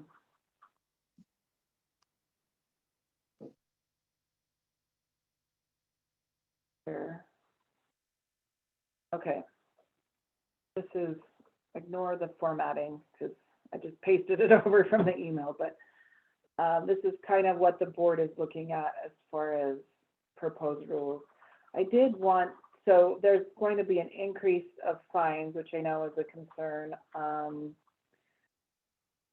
There was one section that we added because it coincided with the CCNRs, and I did want to point that out to the board. At this section 2A, if trash is cleaned up by the management company, reimbursement for that cleanup may be charged to the owner. And in the CCNRs, it says directly that any work that's performed, I mean, if we're taking mattresses off site and we know who it belongs to, or if somebody's just stacked up boxes and we know who those belong to, I think a reimbursement charge is fine and still being considered a warning. So we can remove that or leave that in there. But the rules are, you know, we thought you did a good job. They're pretty specific. So any discussion on those? Oh, I should add, the board is also discussing about, and that's on the agenda after the rules discussion, but removing the recycle bins throughout because they're contaminated every week anyway, and that costs an extra charge when they get treated as trash. So, and that we found that in all of our multifamily developments, it's impossible to have recycle bins. So there will be no recycling bins. So these recycling comments, if this proposal moves forward with the increase on services, which would be our recommendation, at least to remove the recycle bins because they are full of trash. Anyway, let's discuss the rules and then we'll go back to recycling. I think that's a great idea, Gina, on the warning, but also if there is a cost, we can give you a warning and then there's a reimbursement. Because I mean, it'd be like saying the first one's on the community. No, I mean, if we're giving the rules and they're clearly posted, and this comes from, you know, I've been out there with Sarah. I know Melissa's been out there. I know Susan's been out there. I think even David was out there cleaning up trash before the holidays. So as wonderful as a warning only would be for the community, I think a warning and reimbursement makes more sense because there is a cost. And if you're the person who created that cost, then it is your responsibility to pay it. Yeah. And, you know, there's a comment that these fines are too high. And in our experience, they're actually on the lower side. We're seeing a minimum of $150 for a first offense after a warning, sometimes between $180 and $200. And the reason behind that is the time it takes to issue those warnings, to document those warnings, all of that stuff. So we wish that it could be a community service, but it really does come down to a time thing. And anyway. Also, to add to that, in other communities where we own property at, there's no cap on the fines as far as there's a fine, like I think on like a fourth fine on one thing, it's a $500 fine. And if you were to get that fine again the next day, it's another $500. So one thing to keep in mind is that in order for you to be at a higher fine, like $100 for the first fine, that's really your second warning. You've been warned, then there's a fine. And by the time you're at 500 in a month, that means there's like 5 times that you've done things or 2 or 3 times that you've done the same thing. And really when it comes to throwing trash away properly, that's not an overly complicated thing. So at some point there's a willfulness that has to be addressed within the community. And so I understand that it may feel like it's high, but the overall, to take it from Melissa, in the ideal world, we wouldn't want to have to give anybody a fine. We wouldn't want to have to give anybody a warning. But unfortunately, as a person who's had to be out there putting trash back into the trash can, we don't live in that ideal world. So we have to have something that that deters the behavior that we don't, it deters the behavior. Yeah, I agree. And there's a lot of comments going on right now about a fairness issue and trying out the increase in trash pickup prior to doing this. And I just want to say that as a management company, we are super try to be aware of trash that could have fallen out. But there's pretty blatant abuses at different developments of people just stacking stuff outside. Empty boxes, boxes full of trash, bagging your trash. I mean, it's all breaking down your boxes. All of that is just common sense, so. In regards to like the trash falling out, so I had a really lengthy conversation with a homeowner today on the phone regarding that. And something that like I'd just like to point out to everyone is our current rules. These proposals are not that different than what our current rules are. Just the current rules haven't really been enforced and regulated by the previous board and management and us for the past couple of months until we got a management company. But like just the simple task of putting your trash, regardless of how big or small, in a bag and closing the bag, that's all the difference to the homeowners, especially adjacent to the trash, when the bin is dumped and all the loose garbage blows out and falls all over. It's a way to help mitigate a problem that we have that is already a current rule. Well, and I think Kyle said he feels like we're jumping the gun, but the 11 years that I've lived here, garbage has been an extreme problem. So I don't think raising the fees, I don't think they've been raised the entire time I've lived here, is jumping the gun. I actually, since we have talked about raising the fees, have done my garbage differently. I'm like, oh, I don't want to put this in a bag, but these are going to be the rules. So I just think it's common courtesy to me, because for some reason all the garbage gets left in my yard and I look like trashy and it's not my trash. And I know that there are thousands of variables of like what if situations and what do we do about this, that, and the other. And I think that I don't think that people, and correct me if I'm wrong in the chat or whatnot, guys, but I don't think the necessary problem is the rules. I think that people are having a hard time with the fines. But my argument to that is I have literally been cleaning up the neighborhood's trash. And I'm willing to do it, but that's not why I ran to be on the board, to be the neighborhood trash lady. But what is also really frustrating for me, and I'm sure other board members as well, is when we got the Christmas dumpster and we posted the rules for the Christmas dumpster on everyone's door, that it needed to be, like boxes needed to be broken down and things like that. People didn't care. And so if there's not a serious consequence and a reprimand for blatant disregard or violations, whether intentional or not, there's not going to be any change in activity. And that's when I realized it wasn't a problem with communication from landlords to renters, because we posted it on everyone's door. It was a lack of anyone caring about any repercussions.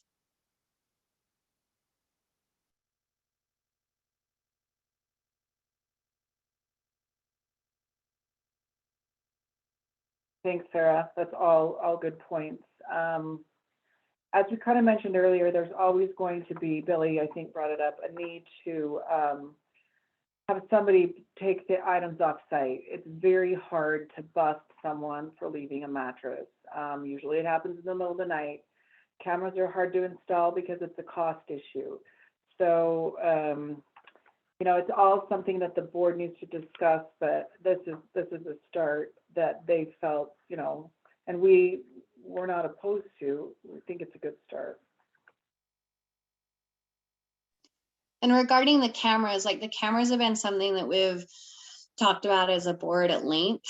The struggle with the cameras is wired in ones aren't an option because of logistics and wiring and electricity and paying another utility. And then as far as the Wi-Fi ones go, we would need to figure out a solution that would be determinant on whether or not the homeowners were letting us use their Wi-Fi. It wouldn't affect their services in their home. but the cameras are expensive, and mounting them is a logistics issue. Little damage is a logistics issue. So there's a lot of working and moving parts that need to be assessed. And that is, I think, that's definitely my goal, is that I would love to have cameras and know exactly who's doing what and when regarding trash violations. But I think that this is a good spot, place to start, so that we're at least all on the same page of put your trash in the garbage. Because one of the biggest things that Billy and I noticed when we cleaned the one by our entrance was that people would use boxes to just throw whatever in, throw the box on top, the box falls out, and now I'm cleaning up everything you can imagine just because people don't want to put trash in a bag. Or break down boxes. And again, those are the current rules in the 2014 rules, that all trash needs to be bagged and secured. The difference is changing it from a $25 fee to a $100 fee. Sorry, let me jump in really quick. It's hard to find a break in my typing. So I mean, initially, I did not agree with the fine being $100. I think that it's excessive. I think that it's a huge jump. And I think that as I'm hearing everyone talk and I've thought more about it, I'm just curious. So if the only way we can actually find people is because we have proof or evidence that we know it actually belongs to them, or we have a witness or whatever footage that says, hey, that door belonged to so-and-so, or mattress, or a label on an Amazon box, which happens all the time. If we can only do this when we know who it belongs to, why not maybe a compromise of just doubling the fine and, to $50, because we can use the reimbursement assessment to charge whatever that cost is for removing it to the others.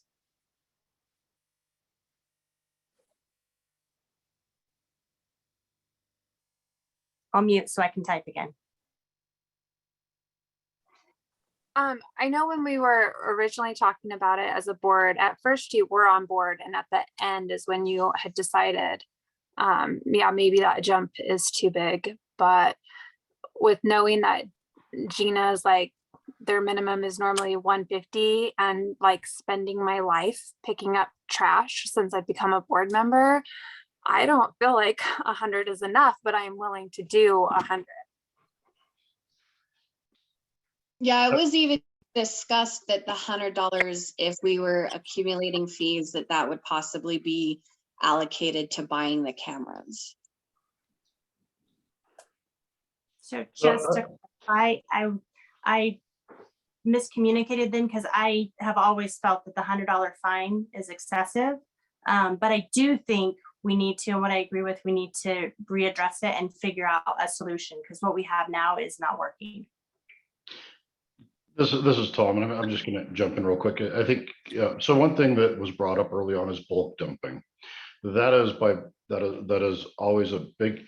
In any development that has dumpsters, you may as well put a neon sign out there. Everybody within 5 miles knows, hey, I'm going to go sneak over there. So you have a lot of there's always a potential for offsite. Just a fact of developments. So I just wanted to kind of like reiterate for the kind of the group, kind of the process, because the way your rules are written are very standard, whether it's a trash fine or other fine. The first action is a warning with the potential for reimbursement for that direct cost. Like for standard landscape, hourly landscape rates, just to use a labor rate, is really no less than $55 an hour in this market. So really the process, when you talk about the $100 offense, basically you're talking about the identification of a first offense. You're talking about the identification, a level of proof, the processing of a warning, the serving of a warning, and saying, hey, please don't do that again. If it's really egregious, then you get into the, what was that actual cost for that cleanup? Did you, is it every piece of furniture? Is it your mattress? Is your appliances? That can vary. So it's a good catch-all. But for the most of the time, like, hey, you know what? It happened once. Things happen once. you know what, it warranted a warning. And then you go to the second offense, then you're going through that same process again, looking at a statutory labor rate at that $100 fine. The HOA effectively is a negative cash flow concierge service. So while it does seem expensive, there's a lot of process, a lot of communication, a lot of, you know, hey, maybe, you know, if a box fell out, hey, you know what, that's unfortunate, but there's no initial fine. It's not, there's no Gestapo out there saying, I caught you, here's $100 fine. So that's not the vibe. And I think that the most important thing, and the board's already addressed this, and it's a philosophy we have. If you have garbage, we're willing to haul it away. And by increasing your service, you know, that's such a good show of faith. And kind of looking at where you'll sit dump wise, it's so far above what would be considered the national average, if you call ACE, as far as cubic yardage. That's just a great approach. We're willing to throw it away, we're willing to haul it away, and that's a great collaborative disposition. So I just kind of wanted to throw that out there. When you look at the steps and everything else, it's, even if that $100 fine, effectively it's still an economic net loss to the association to sustain the community. So that's my 2 cents. And I can tell you, we hate processing warnings and fines just as much as you guys hate being a part of them. So but good solutions on the table. Well, Susan, that was pure editorial, so you don't need to put it in the minutes.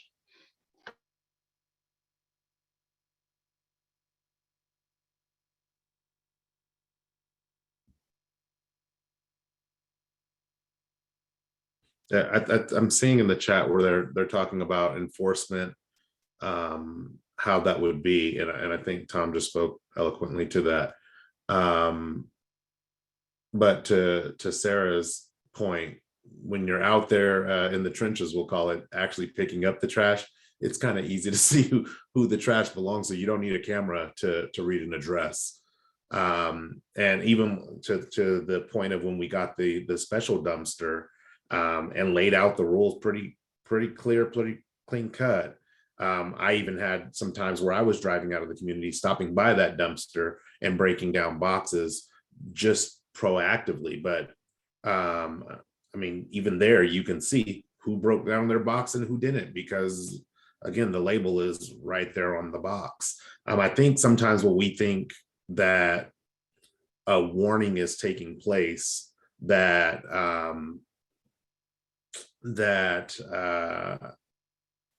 it's or when a fee or when a fine is assessed, we're taking it like, oh man, it's only their first time doing this and you're charging them $100.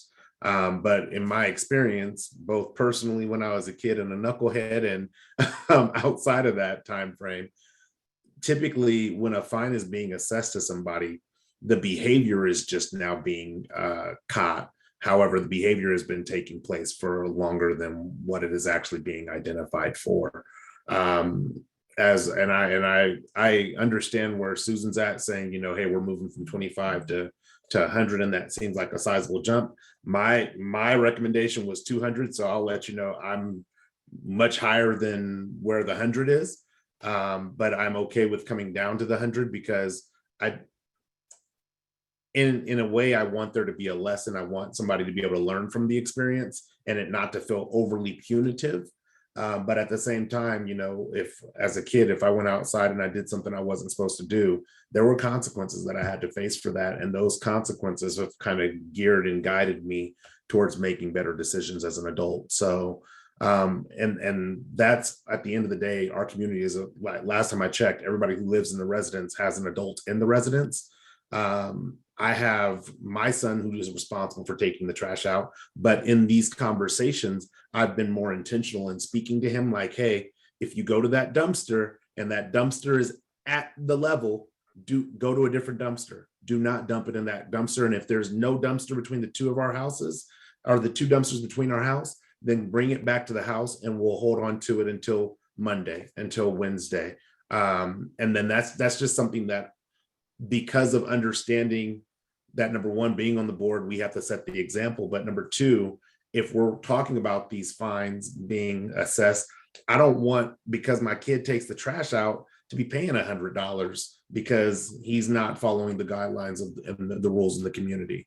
So overall, at the end of the day, I understand that in many households and at times in my household, $100 is a lot of money, but the objective is not that we want to collect $100. The objective is that we want to have a clean community. And from what I remember in a couple of the HOA meetings last year, I do remember somebody bringing up that it feels like our community is a dump.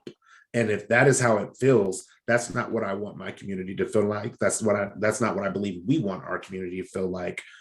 We have to take actions in order to stifle out the spread of this behavior. And so that's just my 2 cents. I'll leave it. We can vote on whatever you guys want to vote. Oh, and here's the thing is fees have not raised the whole time I've lived here, 11 years. And just by me being willing to produce these rules and fines has changed my behavior with trash. So I can only imagine it will change everyone's or a lot of people's behavior, just making sure all the loose trash is in a garbage and not carrying things out in a box and not breaking down your boxes. Those behaviors have changed because I was willing to present them.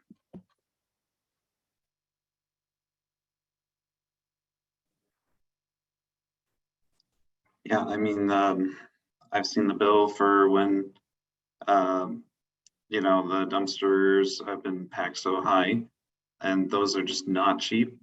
One of the few things I've heard about ever since moving in is people hate our fees for the dumpsters. I feel like a quick way to do this is to, I mean, like this isn't even on the first time, you know, on the second time, $100 that will make people change their minds about how to do things. So I think $100 is just fine.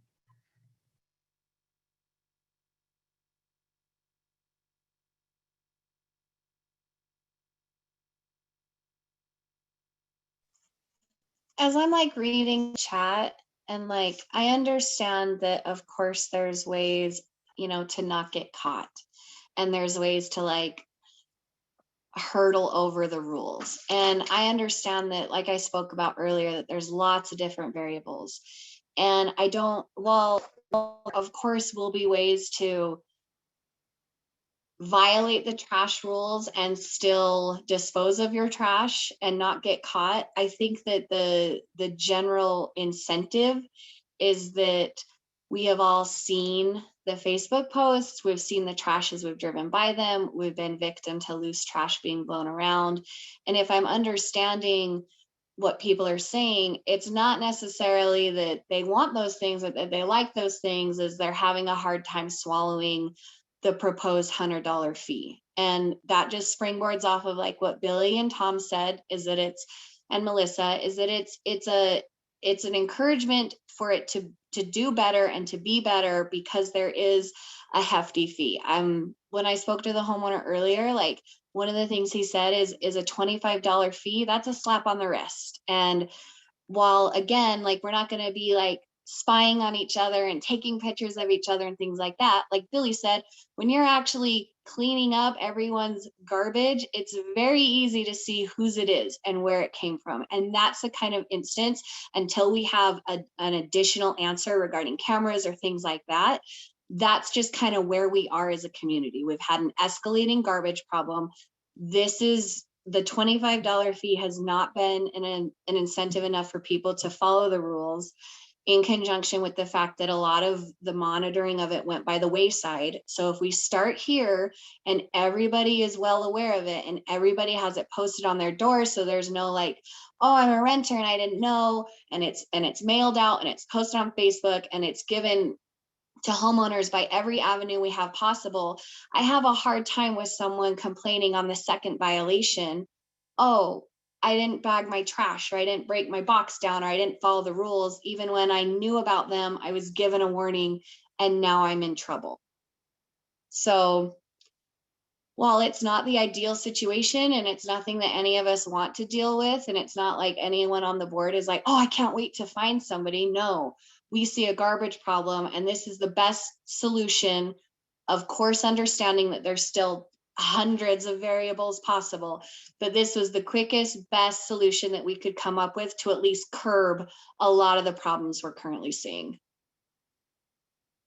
I just wanted to add to, somebody mentioned that it's like they have a yard sale around the dumpster, leaving paintings in case somebody will pick it up. And we see that all over developments, but it's pretty specific that says no items can be put in or around the dumpsters, like doors, mattresses, furniture, appliances, all of that stuff. So it's just not allowed, but it is, again, hard to determine where it always comes from.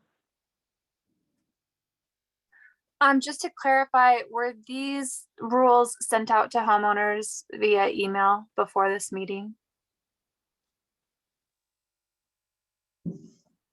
Yeah, They were, yeah, emailed, and then I posted them on Facebook for people to look at.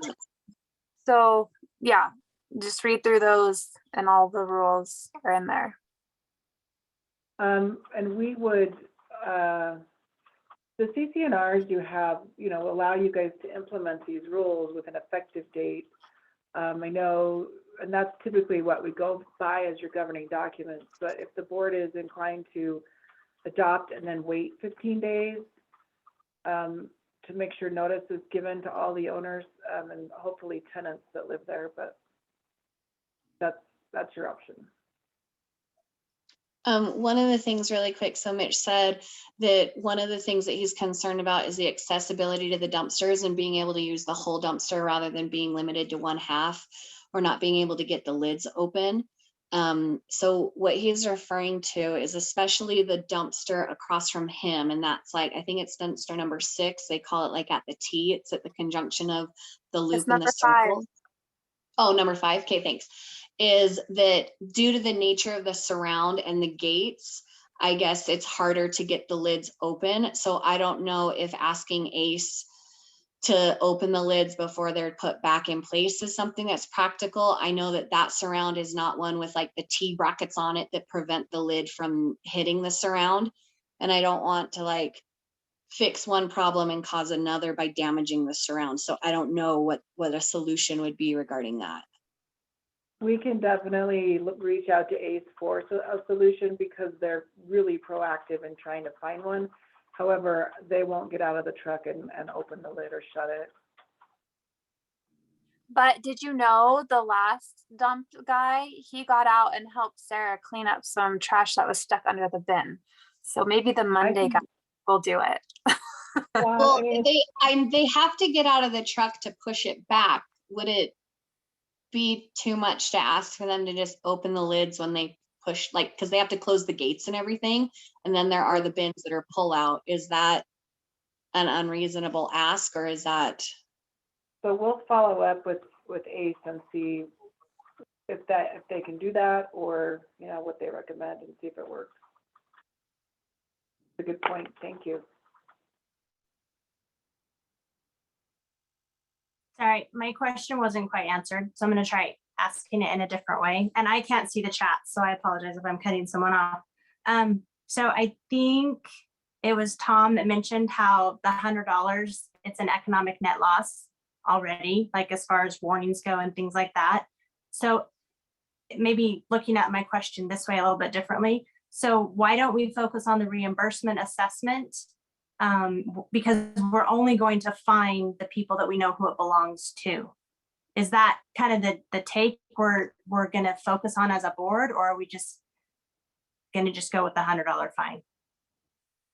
On a reimbursement assessment, it would typically only be assessed to someone that we know where it belongs to as well. It would just be less than the $100.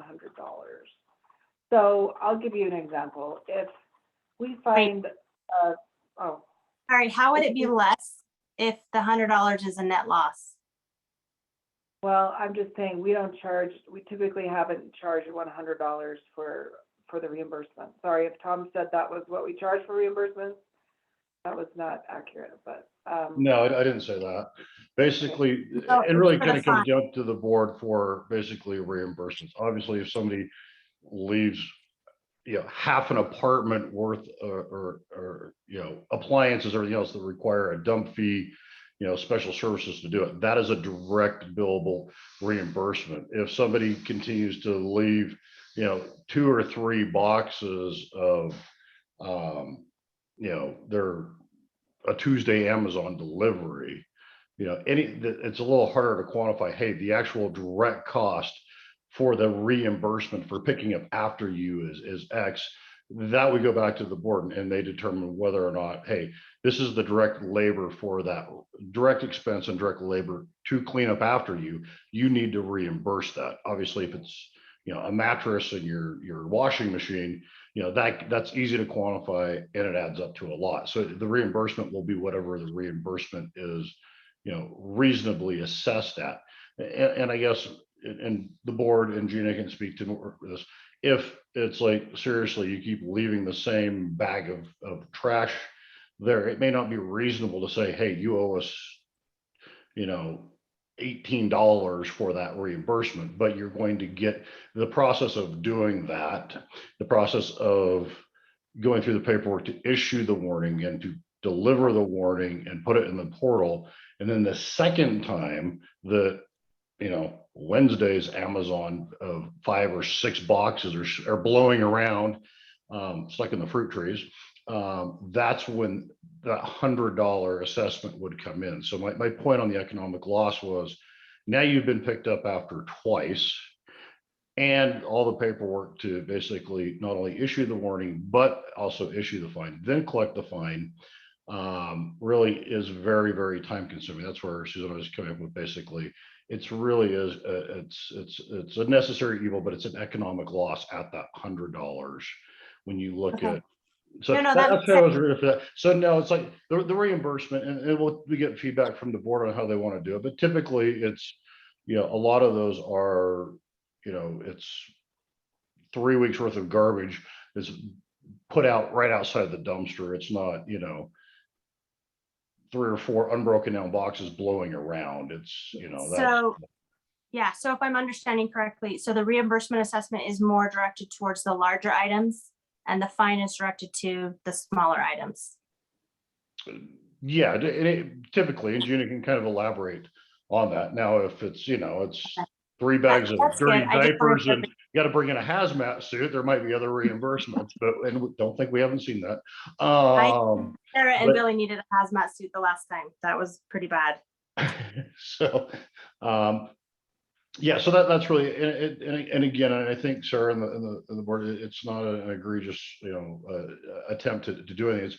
It really is to curb behavior. But that was my point on by the time you get to all those processes, when the fine would actually go into effect, there's a lot of background there. So hopefully that helps.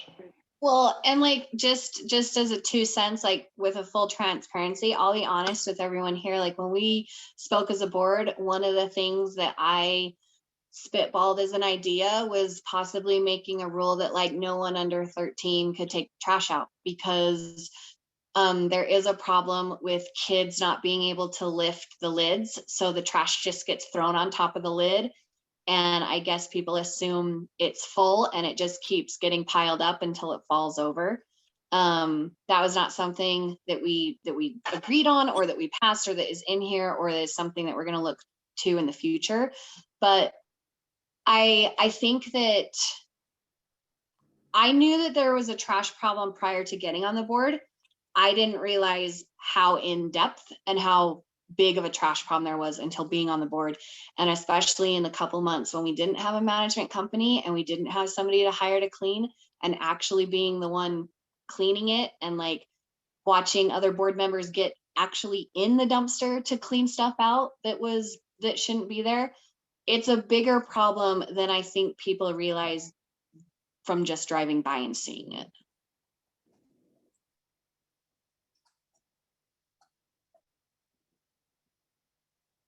Board members and neighbors got in the dumpster. You're right. You're right. You're right. Good job, Jess.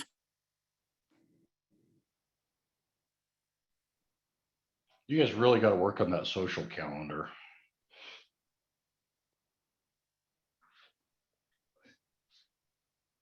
What does that mean? I mean, it seems like the board members keep meeting up at the dumpsters. I'm just sensing a theme here, so I think that Don't knock until you try it.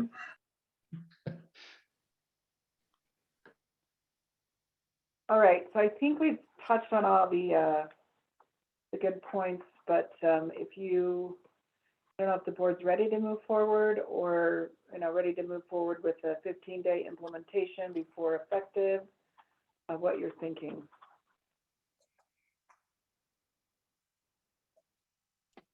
I was under the impression that we needed to do the 15 days because of Utah law. So I didn't know what you were referring to in the CCNRs about being able to do it now. Well, the CCNRs just say the board has the right to adopt rules for the association, and there is that section in state statute. But so if the board wants to follow that section, it would be our recommendation that we do, if you're passing the rules as is, that we do the resolution, send it out for DocuSign with an effective date of 15 days from, tomorrow or whenever we get the notice out. So if there's ample time for residents to just have that information. That would be our recommendation. Just so everybody knows the Utah law, like the statute we're talking about, it's 57-8A-217. So I am totally for, I understand that there's the provision in the CCNRs. I think that 15 days gives us the time to do what I was talking about earlier, to post it on Facebook, email homeowners, post it on the doors, hey, here we go, get ready. And then that negates a lot of backlash that could be received. Okay.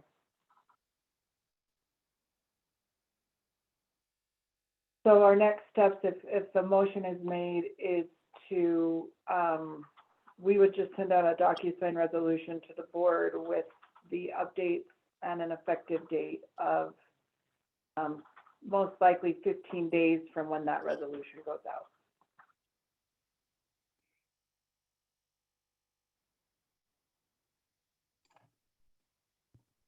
I make a motion to accept the new garbage rules as they are. Second it. Sarah. Sarah, was that you? Yeah, Sarah. Okay, Yes, so Susan. motion made by David, seconded by Sarah. All in, is there any opposed on the board? I am opposed. And that's Susan. Okay, so it's passed with a majority vote of 4-1, with Susan opposed. So we'll get that resolution out and the information on that. Still talking about trash, but this one should be a little bit quicker because we've already reviewed, but we did send last week an email to the board reviewing the proposal from ACE to add another dumpster to enclosure number 6. It'd be a 4-yard dumpster. That's the largest that will fit there. Swapping recycle bins out for trash bins since they are contaminated weekly anyway. And then increasing the dumpsters to 3 times a week on the ones that are dumped twice. And it would be Monday, Wednesday, and Friday. ACE does not dump on a Saturday unless bins are dumped daily, which I know you don't want to do. And that would increase the current fee for trash removal for ACE would be go from $18.95 a month to $2,210, which is an increase of $315 per month. Now, Gina, correct me if I'm wrong, because you just said that to increase it to 3 days a month, we're currently getting dumped Monday, Wednesday, Friday. Is that just the increase for the conversion of the recycle bins and the additional, that those would be dumped 3 days as well? We had that you were only getting dumped twice a week. We are getting dumped 3 times, Monday, Wednesday, Friday. Yeah, The recycling week. in the contract that I just signed and sent over from ACE about a month ago. It's got the schedule on it and the size of dumpster and whether it's trash or recycle or not. And it is. Okay. Recycle is 2 times a week. That's what Susan said. And that's what I was So, under. yeah, you're right. So I think where my confusion was, and Michelle was the one that did this research, so I apologize for that. You had requested to update the dump days to Monday, Thursday, and Saturday from Monday, Wednesday, and Friday. And Right. so And I'm sorry, it will Gina. still be, you're right, it will still be the 3 times a week. So sorry, that's my mistake. It will just be adding the extra dumpster in 6 and then switching out recycle for garbage. Right. But And then ACE those said, 2 recycles would be on a 3-day a week instead of 2. I think that's where that Correct. confusion. Correct. Is it and still ACE said, 3?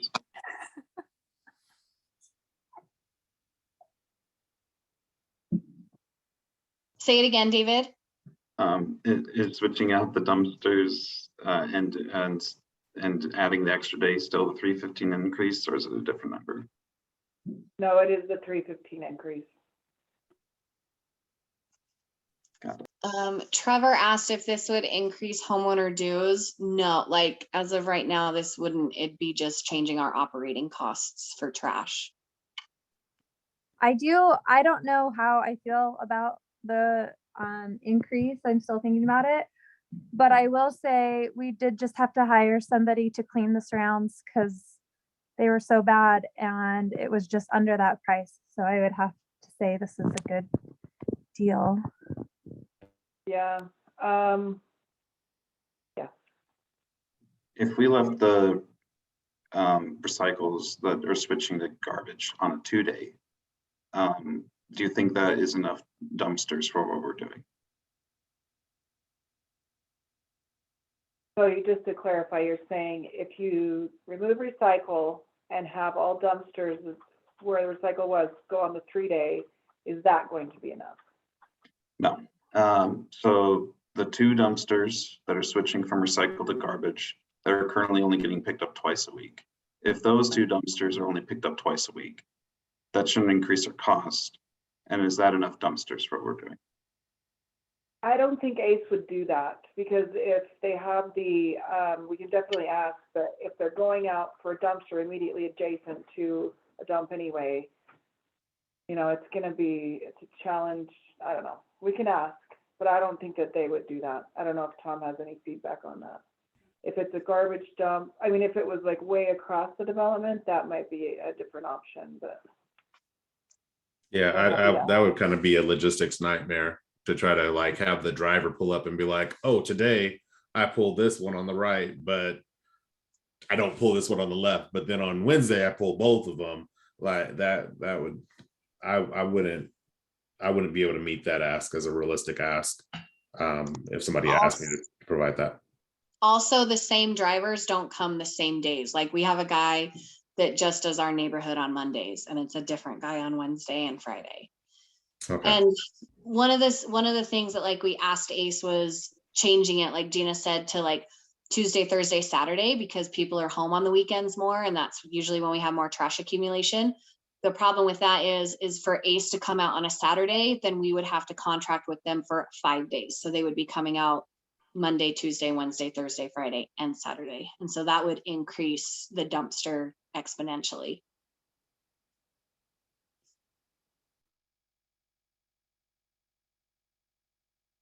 Yeah, Gene, I didn't have anything to add. I think the board hit it. We actually really think a lot of them. We've worked with others, and they're pretty accommodating until it gets a little bit confusing. And especially in this market, whoever's not ill is driving the truck, so it becomes a little bit problematic. But ultimately, going, and I guess to the point was, the budget, for an increase of this size, actually, like Sarah said, the budget can absorb this expense without, flowing through to dues at this point in time. But ultimately, ACE is actually pretty good and pretty amenable to, Literally my experience is dumpsters are kind of like closet space. They fill up. But if they were going underutilized, paring it back to, have that perfect, expense equation is always an option. They're pretty pliable of adding or subtracting as long as they can explain to their drivers what they're supposed to do. So.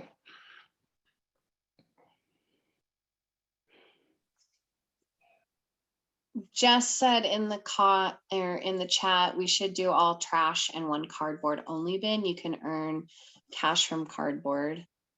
I don't know anything about that, but as far as everything we're talking about, I would say bare minimum, whether we're talking about swapping things out and increasing days or whatnot, bare minimum, there should be a dumpster on the west entrance where there's space allocated for it. I think that it's foolish to have space for a garbage, have a garbage problem, and not put a bin where we can. And this proposal will not include a cardboard bin.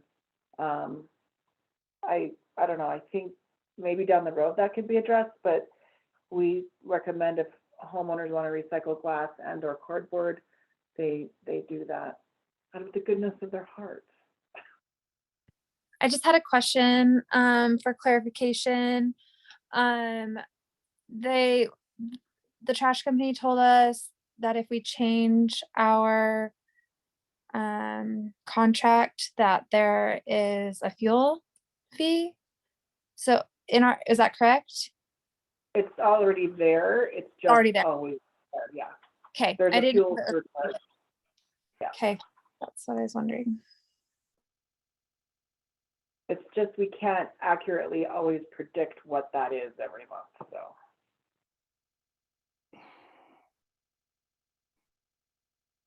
And like Melissa said, like when we had that man come out and take all the furniture and mattresses and things like that, it was it $250, Gina, to have that cleaned?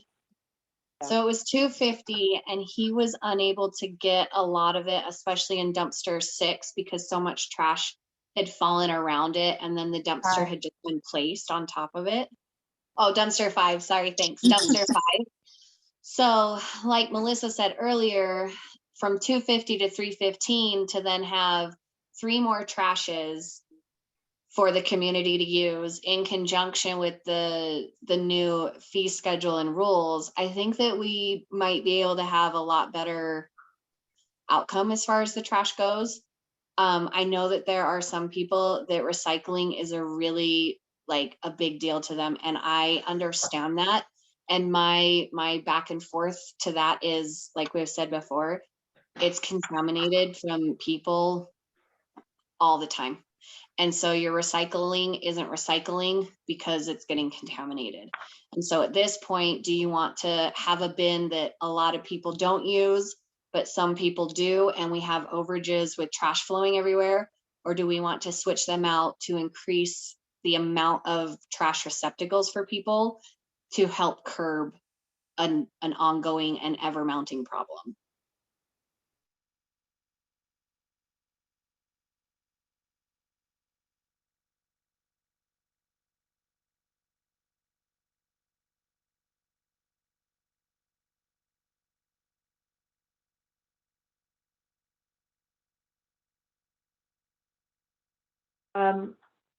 If the board's ready for a motion, that, or we could still discuss it. I don't know if there's any additional points. I will add that it was impressive that the board wanted to have that Christmas dumpster. So that's probably something down the line that could happen: spring cleanup, Christmas, that kind of stuff. Susan, I know you're typing, but do you have any thoughts on it?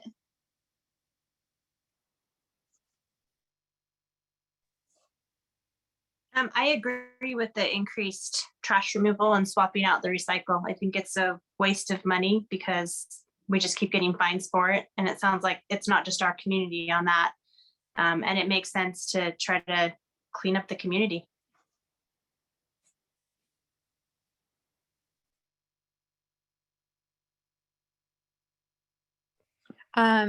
I'm curious, sorry to put you on the spot, David, but how do you feel about the price increase? It's not a big increase. From what we're gonna have to do, this isn't gonna affect anything in the long run.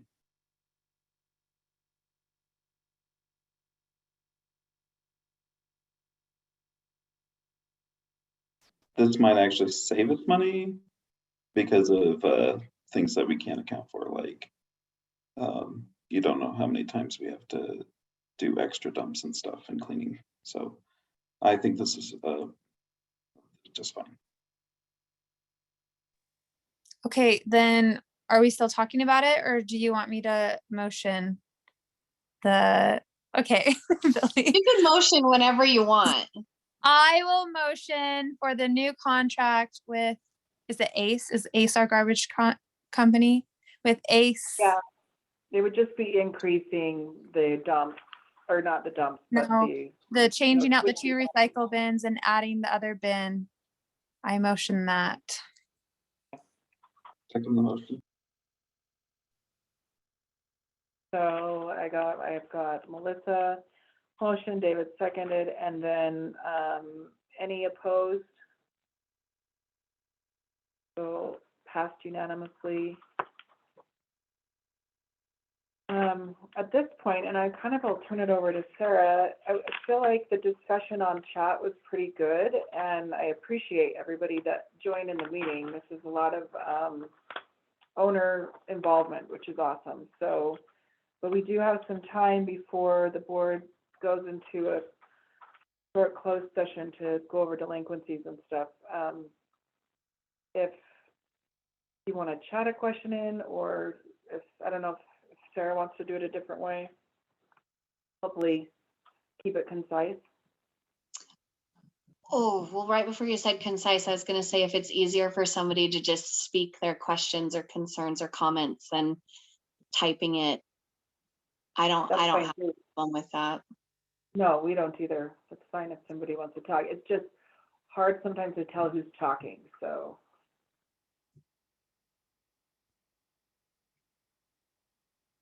Looks like somebody's chatted. Thank you, Amy. Amy gave us a little bit of feedback. How can we sign up for emails? And I do want to know, so the Glaziers, Elise, I think it is. Yes, I actually got your work order request, and this was perfect use of the maintenance request, even though she asked about adding her another email, so a husband and wife could both get the emails. Maybe they each have portal access. They can both make payments. We can totally do that. It's really easy.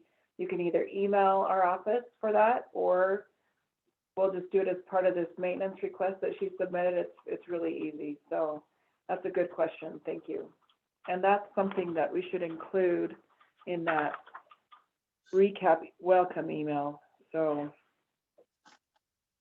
making that note. Okay. Any other questions? I want to make sure I'm at the end of my slideshow. Yeah. All right. So if there's no other questions, we will adjourn the public portion of this meeting, and I'll start kicking people off. I guess that's how we've done it in the past. Sorry. Or you can leave the call.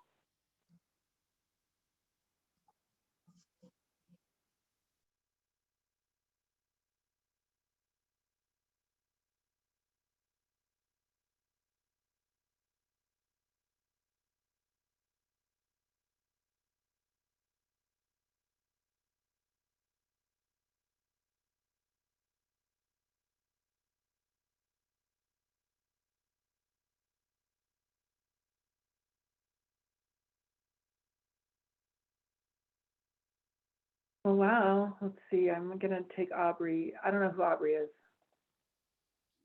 Hi, Aubrey. I'm taking you out of the meeting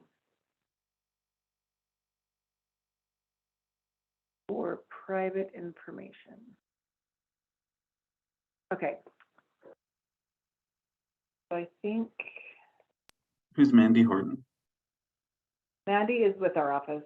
In fact, Susan, I don't want to stress you out too bad, but I think Mandy's actually, are you going to take off, Mandy? I don't think you need to. So for this portion, oh, I'm going to turn off the recording also. I'm not going to record this part.